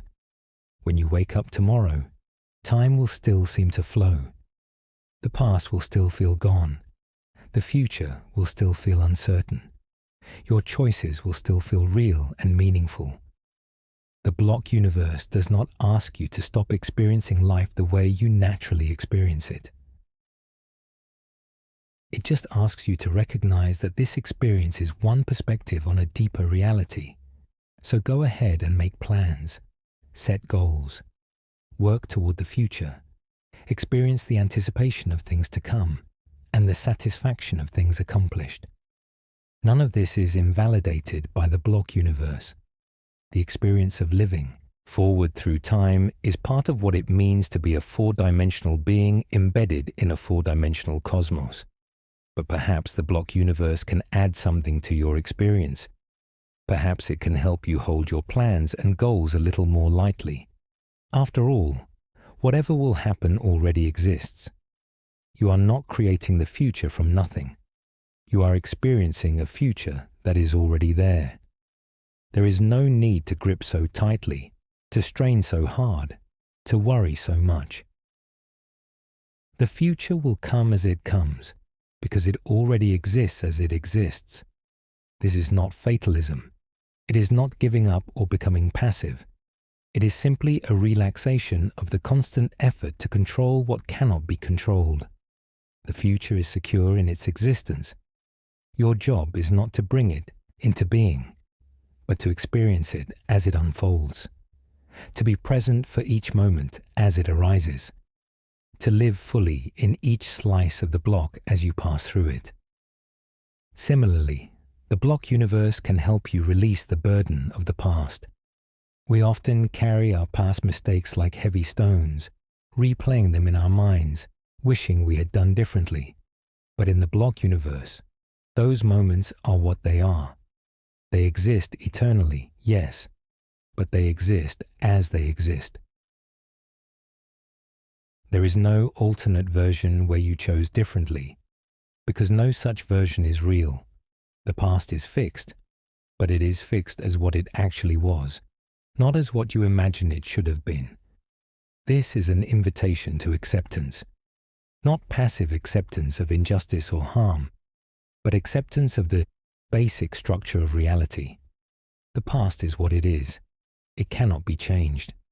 What you can do is learn from it, grow from it, and move forward into the next moment with whatever wisdom you have gained. The block universe does not erase the past or excuse the past. It simply places the past in its proper context as one region of a larger whole, and the block universe can deepen your appreciation of the present moment. If all moments are equally real, then this moment right now is as real and as valuable as any other. It is not a mere transition between past and future. It is not a means to some future end. It is an end in itself, a complete and perfect moment, existing eternally in its place in the block. So take a moment right now to appreciate this moment. Feel your breath moving in and out. Feel the weight of your body against whatever surface supports you. Notice the sounds around you, the sensations in your skin, the thoughts drifting through your mind. This moment is eternal. This moment is real. This moment deserves your full attention and appreciation. In the block universe, there is no moment that is more important than any other. The grand climaxes of life, the births and deaths and weddings and achievements, are no more real than the quiet moments between. The moment you are in right now, drifting towards sleep, listening to these words, is as real and as eternal as any moment you have ever experienced or ever will experience. This is perhaps the deepest teaching of the block universe, that every moment matters, that every moment is eternal, that there is no hierarchy of importance, no division between significant and insignificant. Every slice of the block, every instant of existence, every breath and heartbeat and thought, all of it is held forever in the structure of reality. So cherish your ordinary moments. Cherish the coffee you drink in the morning and the sunset you see in the evening. Cherish the conversations you have and the silences you share. Cherish the feeling of water on your skin and wind in your hair and sunlight on your face. All of these are eternal. All of these are you, experiencing the cosmos from your unique position within it. and cherish this moment right now as you drift towards sleep. This moment of quiet contemplation, this moment of letting go, this moment of trusting the universe to hold you as consciousness fades and dreams begin. This moment too is eternal. This moment too is part of the permanent structure of reality. Let yourself sink into it. Let yourself be fully here, fully present, fully real. There is nowhere else you need to be, nothing else you need to do. Just this, just now, just you drifting in the eternal cosmos. The block universe is vast beyond comprehension. It contains all of time, all of space, all of existence. But it contains you too. You are not lost in its vastness. You are at home in it, a vital thread in the cosmic tapestry, a unique perspective on the infinite whole. And as you drift towards sleep, know that you are safe. Know that you are held. Know that nothing can unmake what you are. Your existence is eternal. Your life is permanent. Your place in the block is secure. Sleep now. Sleep peacefully. Let the ideas we have explored settle into your dreams. Let the wonder of the cosmos carry you through the night. And when you wake, refreshed and renewed, carry this wonder with you into the new day. The future already exists, but so does this moment of peace. So does this breath. So does this gentle drift into slumber. Let go. Trust. Rest. You are part of something eternal. You are part of something vast.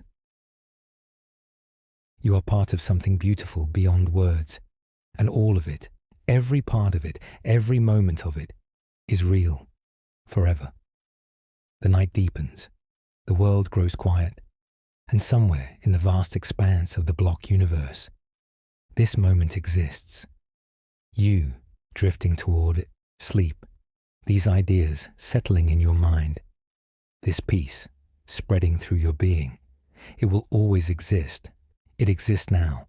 It has always existed in the timeless structure of space-time.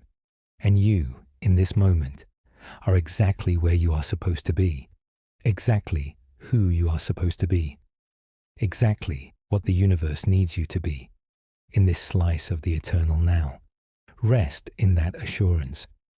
Rest in that peace. Rest in the knowledge that you are held forever in the arms of eternity. Good night, fellow traveler. Good night, Eternal One. May your journey through the block be gentle, and may every moment of it be filled with wonder. For the cosmos is wonderful, and you are part of it, and that is enough. That is more than enough. That is everything. Sleep now. Dream now. Be now. In the eternal now. Forever. As consciousness fades and the boundary between waking and dreaming begins to blur, let these final thoughts accompany you into the night. The universe is stranger than we ever imagined. Time is not what we thought it was. The flow we feel so strongly is a construction of our minds, a useful illusion for navigating a world where the past and future are fundamentally different from our everyday perspective, even though physics suggests they are equally real. This strangeness is not something to fear. It is something to wonder at. The cosmos has revealed itself to be far more interesting, far more profound, far more beautiful than our naive intuitions ever suggested. We are privileged to live in an age when these insights are becoming available, when the human mind is beginning to grasp, however imperfectly, the true nature of time and existence. And yet, for all this strangeness, we are at home in the universe. We belong here. We are not cosmic accidents, adrift in an indifferent void. We are the cosmos, experiencing itself, knowing itself, marveling at itself. When we wonder at the block universe, we are the universe wondering at its own structure. When we feel awe at the eternity of all moments, we are eternity feeling awe at itself. This is the final mystery, perhaps. that consciousness exists at all. That the block universe, in some of its regions, contains beings capable of contemplating the block universe. That existence has given rise to awareness of existence. That being has become conscious of being. Why should this be? Why should the cosmos know itself? Why should there be experience at all in a universe that could seemingly function just as well without it? We do not know. This is the hard problem of consciousness, the deepest mystery in philosophy of mind. But whatever the answer, we know that consciousness exists. We know that experience is real. We know that right now there is something it is like to be you, drifting towards sleep, contemplating these ideas. And this experience too is part of the block universe. Your consciousness, your awareness, your sense of wonder, all of it exists eternally in its place in the four-dimensional structure. The cosmos is not just a collection of particles and forces. It is also a collection of experiences, of perspectives, of windows through which being knows itself. You are one of those windows. Your life is one of those experiences. And it matters. Not despite the eternity of the block, but because of it. Your experience is a permanent part of reality. It cannot be undone. It cannot be erased.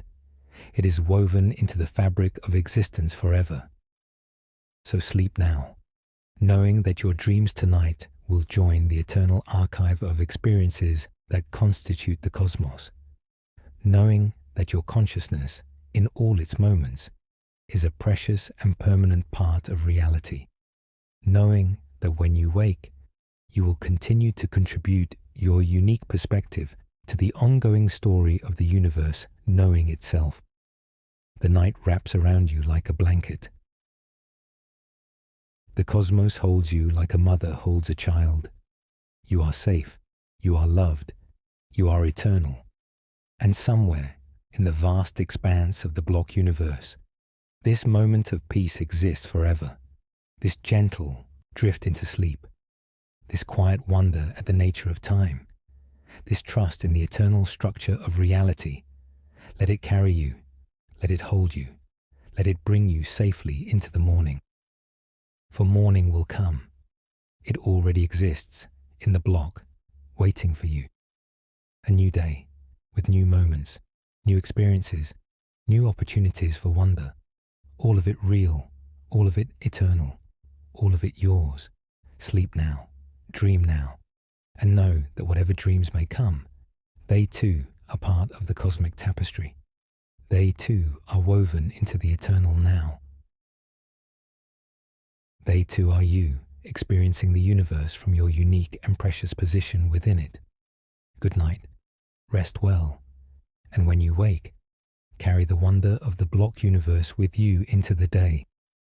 For the future already exists, but so does joy, so does love, so does meaning, so does everything that makes life worth living. And all of it, every bit of it, is eternal, including this moment, including this breath, including you, forever and ever, in the eternal now. Amen. The cosmos breathes, the stars shine. Time does not flow, but exists. And you, dear listener, are part of it all. Sleep now. Sleep in peace. Sleep in wonder. Sleep in the arms of eternity itself. And may your dreams be filled with the beauty of existence. For existence is beautiful. Existence is miraculous. Existence is enough. It is more than enough. It is everything. And you are part of it, forever. Good night. Let us continue a little longer, dear traveller, before we bring this cosmic journey to its close. There are still more wonders to explore, more insights to share, more aspects of this remarkable view of time and existence to contemplate as you drift through the quiet of the night. We have spoken much about the block universe and its implications.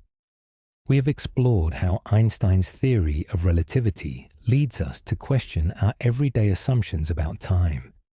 We have considered what it means for the past to still exist and the future to already exist. We have grappled with questions of free will, meaning, and mortality in a universe where all of time is equally real. But let us now turn our attention to something we have only touched on briefly.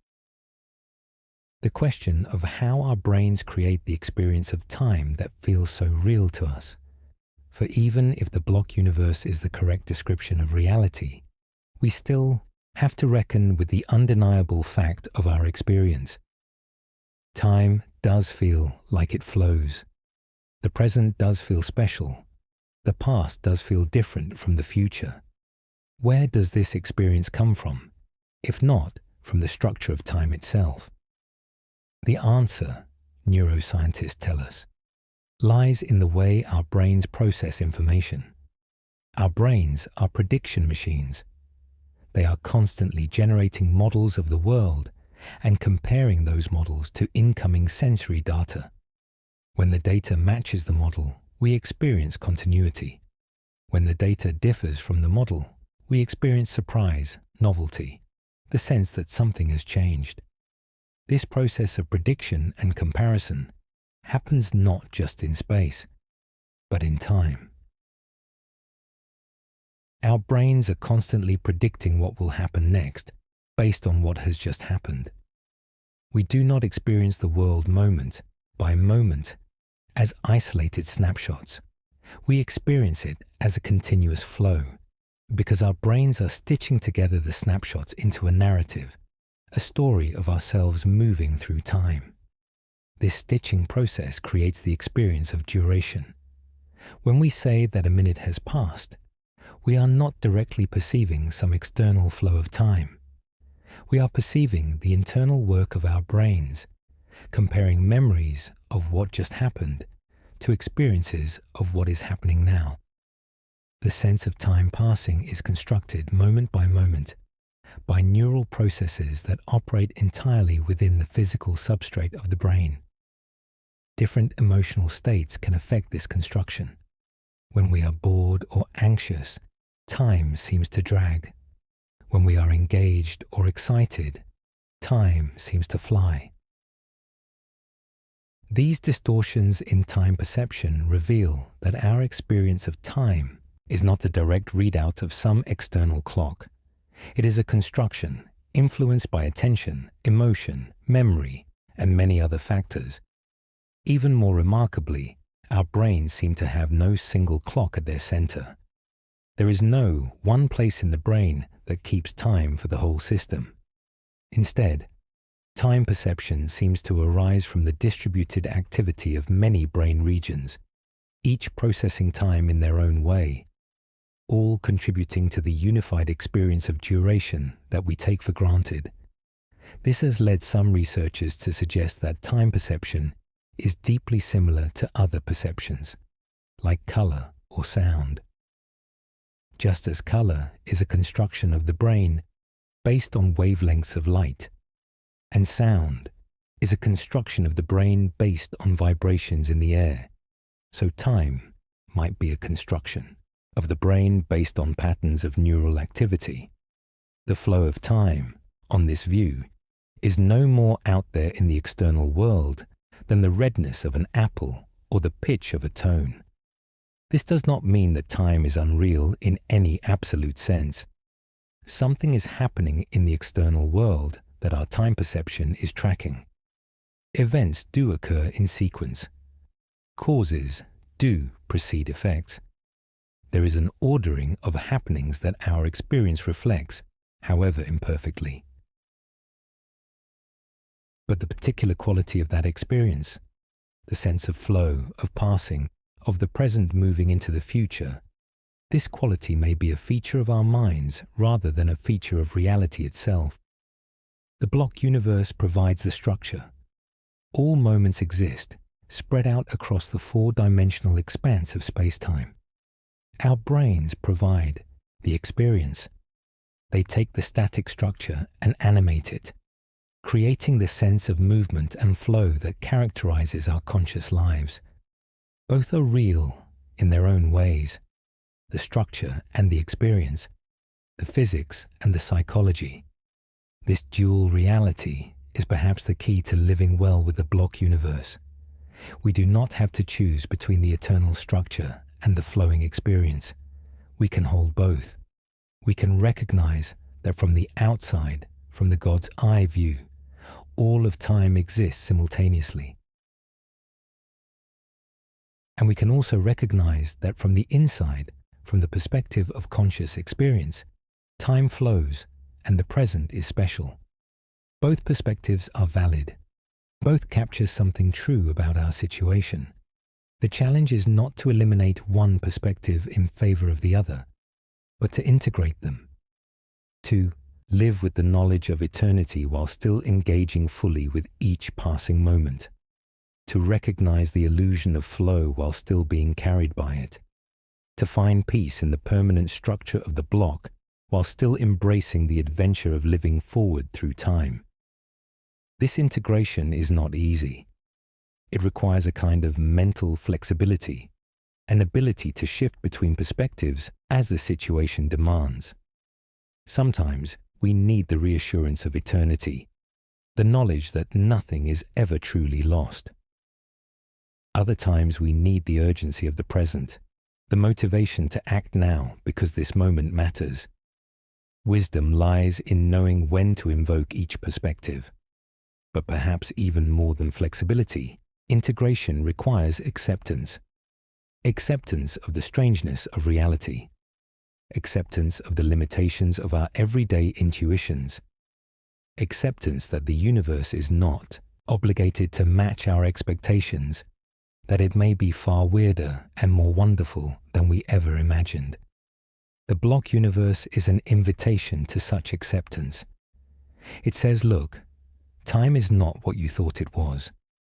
The past is not gone. The future already exists. The flow you experience is a construction of your mind. These are strange truths, but they are truths nonetheless. Can you accept them? Can you live with them? Can you find meaning and joy and peace in a universe so different from your naive assumptions? I believe we can.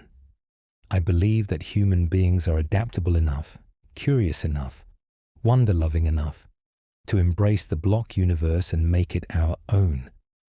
Not by abandoning our everyday experience of time, but by holding it alongside a deeper understanding, by living in two worlds, at once the world of flow and the world of eternity, by being both the experiencer moving through time and the eternal structure existing across all time. This is perhaps what it means to be fully human in a universe revealed by modern physics. To be both small and vast, both temporal and eternal, both bound by the limits of our world lines and connected to the infinite expanse of the block. We contain multitudes. We are larger than we knew. As you drift toward sleep, let this expanded sense of self settle over you. You are not just a momentary flicker of consciousness, here today and gone tomorrow. You are a four-dimensional being, stretching from birth to death, every moment of your life equally real, every experience eternally inscribed in the fabric of reality. You are vast. You are permanent. You are held. And yet you are also here now, in this particular moment, experiencing this particular breath, feeling this particular peace. The vastness does not diminish the intimacy. The eternity does not dilute the presence. You can be both eternal and present, both vast and intimate, both the whole of your life and this single precious moment. Hold both, cherish both. Live in the fullness of both perspectives, for that is the gift of the block universe. Not to take anything away from our experience, but to add something to it, a depth, a context, a cosmic grounding. The knowledge that whatever we experience, however fleeting it feels, is in fact eternal, that the moments we cherish are not slipping away, but existing forever, in their proper place in the block. This is a kind of salvation, not the salvation of living forever, extending endlessly into the future, but the salvation of existing eternally, every moment of our finite lives, held forever in the structure of reality. We do not need to escape time to be eternal. We just need to recognize that we are already eternal, by virtue of existing in time at all. Let this recognition bring you peace. Let it ease the anxiety of impermanence. Let it soothe the fear of loss. Nothing is ever truly lost. Everything that happens, happens forever, in its place in the block. The joy you felt yesterday still exists. The love you will feel tomorrow already exists. And this moment, right now, exists eternally, a permanent part of the cosmic tapestry. As the night grows deeper and sleep draws closer, let us reflect on what we have learned. We began with a simple but profound claim. The future already exists, but the passage of time does not. This claim led us on a journey through the heart of modern physics, through Einstein's revolution in our understanding of time, through the concept of the block universe, through questions of entropy and the arrow of time, through puzzles about free will and consciousness. We discovered that our everyday intuitions about time are challenged by the physics of relativity. That simultaneity is relative, not absolute. That there is no universal now stretching across the cosmos. That past, present, and future are all equally real, all existing together in the four-dimensional structure of spacetime. We discovered that the flow of time we experience so vividly is likely a construction of our brains, a way of processing information that creates the sense of movement and passage, that the equations of physics do not contain any term for the flow of time, that from the perspective of the fundamental laws, past and future are essentially the same. We discovered that the arrow of time, the sense that past and future are different, arises not from the fundamental laws, but from the special conditions at the beginning of the universe, that the Big Bang was a state of incredibly low entropy, and the second law of thermodynamics drives entropy higher as we move away from that beginning, that our memories, our sense of causation, our entire experience of time's direction, all stem from this cosmological accident. We grappled with the implications of these discoveries for free will. We saw that the block universe does not necessarily eliminate free will, but it does reframe the question, that our choices exist in the block, but they are still our choices, that the existence of the future does not make our actions any less meaningful or any less ours. We considered what the block universe means for mortality. We saw that death is not an ending in the sense of erasure, but a boundary of our four-dimensional existence, that all the moments of our lives continue to exist, even after we have experienced them all, that there is a strange kind of immortality in the block universe, the immortality of existing eternally rather than living forever. And we explored how to live with these strange truths, how to integrate the perspective of eternity with the experience of flow, how to find peace in the permanent structure while still engaging with the adventure of living, how to hold paradox without needing to resolve it. These are deep waters. We have only begun to explore them. There is much more to say, much more to think, much more to wonder about. The nature of time remains one of the greatest mysteries in physics and philosophy. The block universe is one powerful framework for thinking about it, but it is not the only one.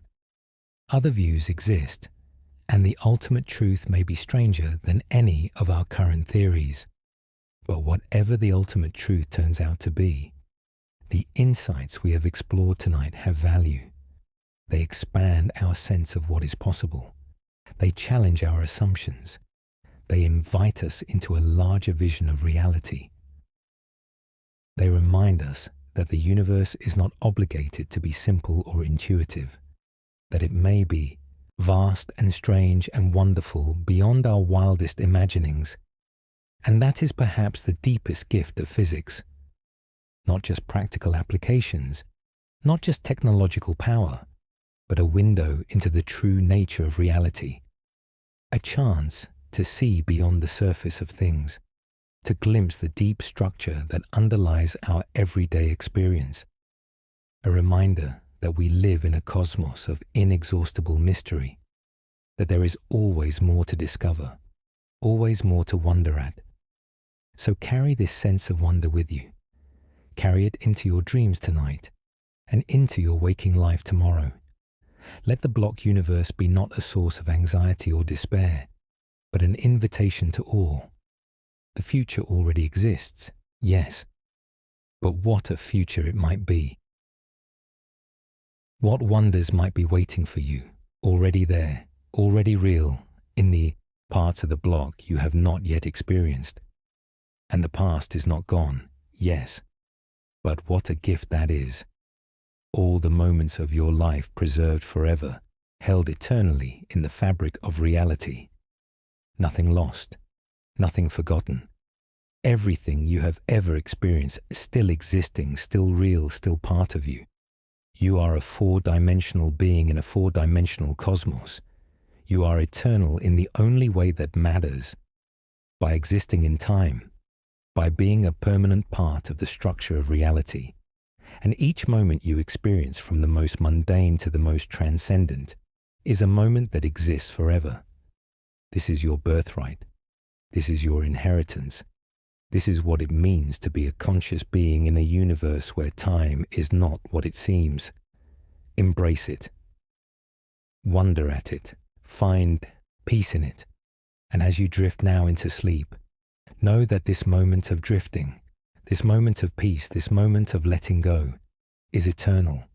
It will always exist in its place in the block. You will always be here, in this moment, forever. Sleep now, eternal traveler. Sleep in the arms of the cosmos. Sleep knowing that you are held, that you are safe, that nothing can ever take from you the moments you have lived. The future already exists. The past still exists. And you exist eternally, across all the moments of your life. This is the truth of the block universe. This is the gift of understanding time. This is the peace that comes from knowing your place in the cosmic structure. Rest in that peace now. Let it carry you through the night. And when you wake, refreshed and renewed, carry it with you into the day. For every day is a gift. Every moment is eternal. And you are part of something vast and beautiful and permanent. The block universe holds you. The cosmos cradles you. And in this moment, as in all moments, you are exactly where you are meant to be. Good night, dear traveler. Good night, Eternal One. May your dreams be peaceful. May your rest be deep. And may you wake with a sense of wonder at the strange and beautiful universe you call home. For it is strange, and it is beautiful, and it is home, now and forever, in the eternal now. Across all the moments of all the times, you are held, you are loved, you are eternal. Sleep well, and thank you for joining us on this journey through time and existence. Thank you for opening your mind to these strange and wonderful ideas. Thank you for being part of this exploration of the cosmos and our place within it. Until next time, this is Cosmic Drift, reminding you that the universe is vaster and more mysterious than we can imagine, and you are part of it all. Good night. Before we part, let us spend a few more moments together in this quiet space. A few more breaths, a few more thoughts to carry with you into the night and beyond. The ideas we have explored tonight are not just abstract philosophy. They touch on the most fundamental questions of human existence.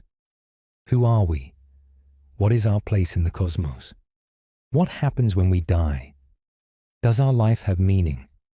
These questions have haunted humanity since the first humans looked up at the stars and wondered what it all meant. The block universe offers one set of answers. Not complete answers, not final answers, but answers that are grounded in our best understanding of how the physical world actually works. And these answers, strange as they are, carry a certain comfort. They tell us that we are more than we appear, that our lives are permanent features of reality, that nothing we experience is ever truly lost. Consider again the people you love, your parents, your children, your friends, your partners. In the block universe, every moment you have shared with them exists eternally. Every conversation, every embrace, every laugh, every tear. These are not memories that fade and distort over time. They are actual moments still happening in their place in the block, as real as the moment you are in right now. When we lose someone to death, we often feel that they have been taken from us, that the universe has stolen something precious that can never be recovered. But the block universe suggests a different picture. Your loved one still exists. All the moments of their life still exist. The relationship you had with them still exists, woven into the fabric of space-time itself. Death changes your relationship. Yes, you can no longer create new moments together. But it does not erase what was. It cannot erase what was. What was, is, forever. This is not a consolation that eliminates grief. Grief is appropriate when we lose someone. We grieve the future moments that will never be, the experiences we will never share, the presence we can no longer feel. This loss is real and deserves to be mourned. But alongside the grief, there can be a recognition that the past still holds everything you shared, that the love you gave and received is still being given and received eternally in those moments that exist forever in the block. Perhaps this is what it means to find peace with loss, not to forget, not to stop missing, but to recognize that nothing is ever truly gone, that the block universe holds all that was, and all that was remains real, that your loved ones are not nowhere, they are somewhere. In the past, yes, but the past is a place, as real as any other place in the four-dimensional expanse of existence. And what about your own mortality? We often fear death because we imagine it as the end, the final moment after which we simply are not, the void, the nothing. But the block universe suggests that this fear is based on a misunderstanding. You will not cease to exist when you die. You will continue to exist in all the moments of your life, forever. Death is the boundary of your existence, not its negation. Beyond that boundary, there is no more of you. But up to that boundary, all of you exists, eternally. This is a different kind of immortality than the one we usually imagine. It is not living forever. It is existing forever. It is the permanence of what is, rather than the extension of what will be. Some may find this less satisfying than the traditional hope of eternal life, but others may find it more grounded, more believable, more consonant with what we know about how the universe works. In the end, you must make your own peace with mortality. No one can do it for you, but perhaps the block universe can be a resource as you do that work. A reminder that your life, however finite, is also eternal, that the moments you are living now will never stop being real, that you are building something permanent with every breath you take, every choice you make, every experience you have. Think of your life as a garden. In a garden, flowers bloom and fade. Each flower has its season. When the season ends, the flower is gone, but the garden remains. The garden holds the memory of every flower that ever bloomed in it. And in the block universe, the garden holds more than memory. It holds the flowers themselves, still blooming in their proper season, forever. Your life is like that garden. Each moment is a flower. It blooms in its time. And in the block universe, it keeps blooming forever in its place in the eternal structure of space-time. Your whole life is a garden of eternal flowers, each one precious, each one permanent, each one a gift. This is a beautiful vision. Whether or not it is true in some ultimate metaphysical sense, it is a vision worth holding. A vision that can bring comfort in dark times, perspective in difficult moments, peace when we face our own mortality or the mortality of those we love. The cosmos is vast and strange. Time is not what we thought it was. Reality is deeper and more mysterious than our everyday intuitions suggest. But in that vastness, in that strangeness, in that mystery, there is room for beauty. There is room for meaning. There is room for love. You are part of something magnificent. You are a conscious being in a universe that has given rise to consciousness. You are a four-dimensional structure in a four-dimensional cosmos. You are eternal in the only way that anything can be eternal, by existing in time, by being a permanent part of the structure of all that is. Let this knowledge settle into your bones. Let it become part of how you see yourself and the world, not as a burden, not as a source of anxiety, but as a gift, the gift of perspective, the gift of context, the gift of knowing your place in the cosmic order. And with that gift, drift now into sleep. Let the questions rest. Let the ideas percolate. Let your mind process all that we have explored tonight in the quiet depths of dreams. Tomorrow is another day, another slice of the block to experience, another set of moments to add to the eternal garden of your life. Whatever that day brings, know that you are ready for it. Know that you are held by something vaster than yourself. Know that nothing you do, nothing you experience, nothing you love will ever be lost. The block universe is your home. The cosmos is your family. And time, strange as it is your birthright. Embrace it. Rest in it. Live it fully. Good night, traveler. Good night, child of the cosmos. Good night, eternal one. May your sleep be restful and your dreams be peaceful. And may you wake tomorrow with fresh wonder at the miracle of existence. For existence is a miracle. Consciousness is a miracle. Love is a miracle. And you are part of all of them, now and forever, in the eternal now. Sleep well. The stars are shining. The cosmos is breathing. And you are held in the arms of eternity. Let go. Trust, rest. All is well. All has always been well. All will always be well. In the block universe, where the future already exists, but the passage of time does not. Good night. And so we come to the end of our journey together. But remember, in the block universe, endings are not what they seem. This moment, too, exists forever. This conversation, these ideas, this connection between us, all of it is permanent, woven into the fabric of space-time itself. As you carry these thoughts with you, remember the core insight we have explored. The future is not an empty void waiting to be filled. It is a place that already exists, as real as the room you are in right now. And the past is not a fading memory, gradually dissolving into nothing. It is a place that still exists, holding everything that ever happened, forever. This changes nothing about how you should live. You still need to make choices. You still need to plan and hope and dream. The existence of the future does not mean you can simply wait for it to arrive without effort. You are part of the process that makes the future what it is.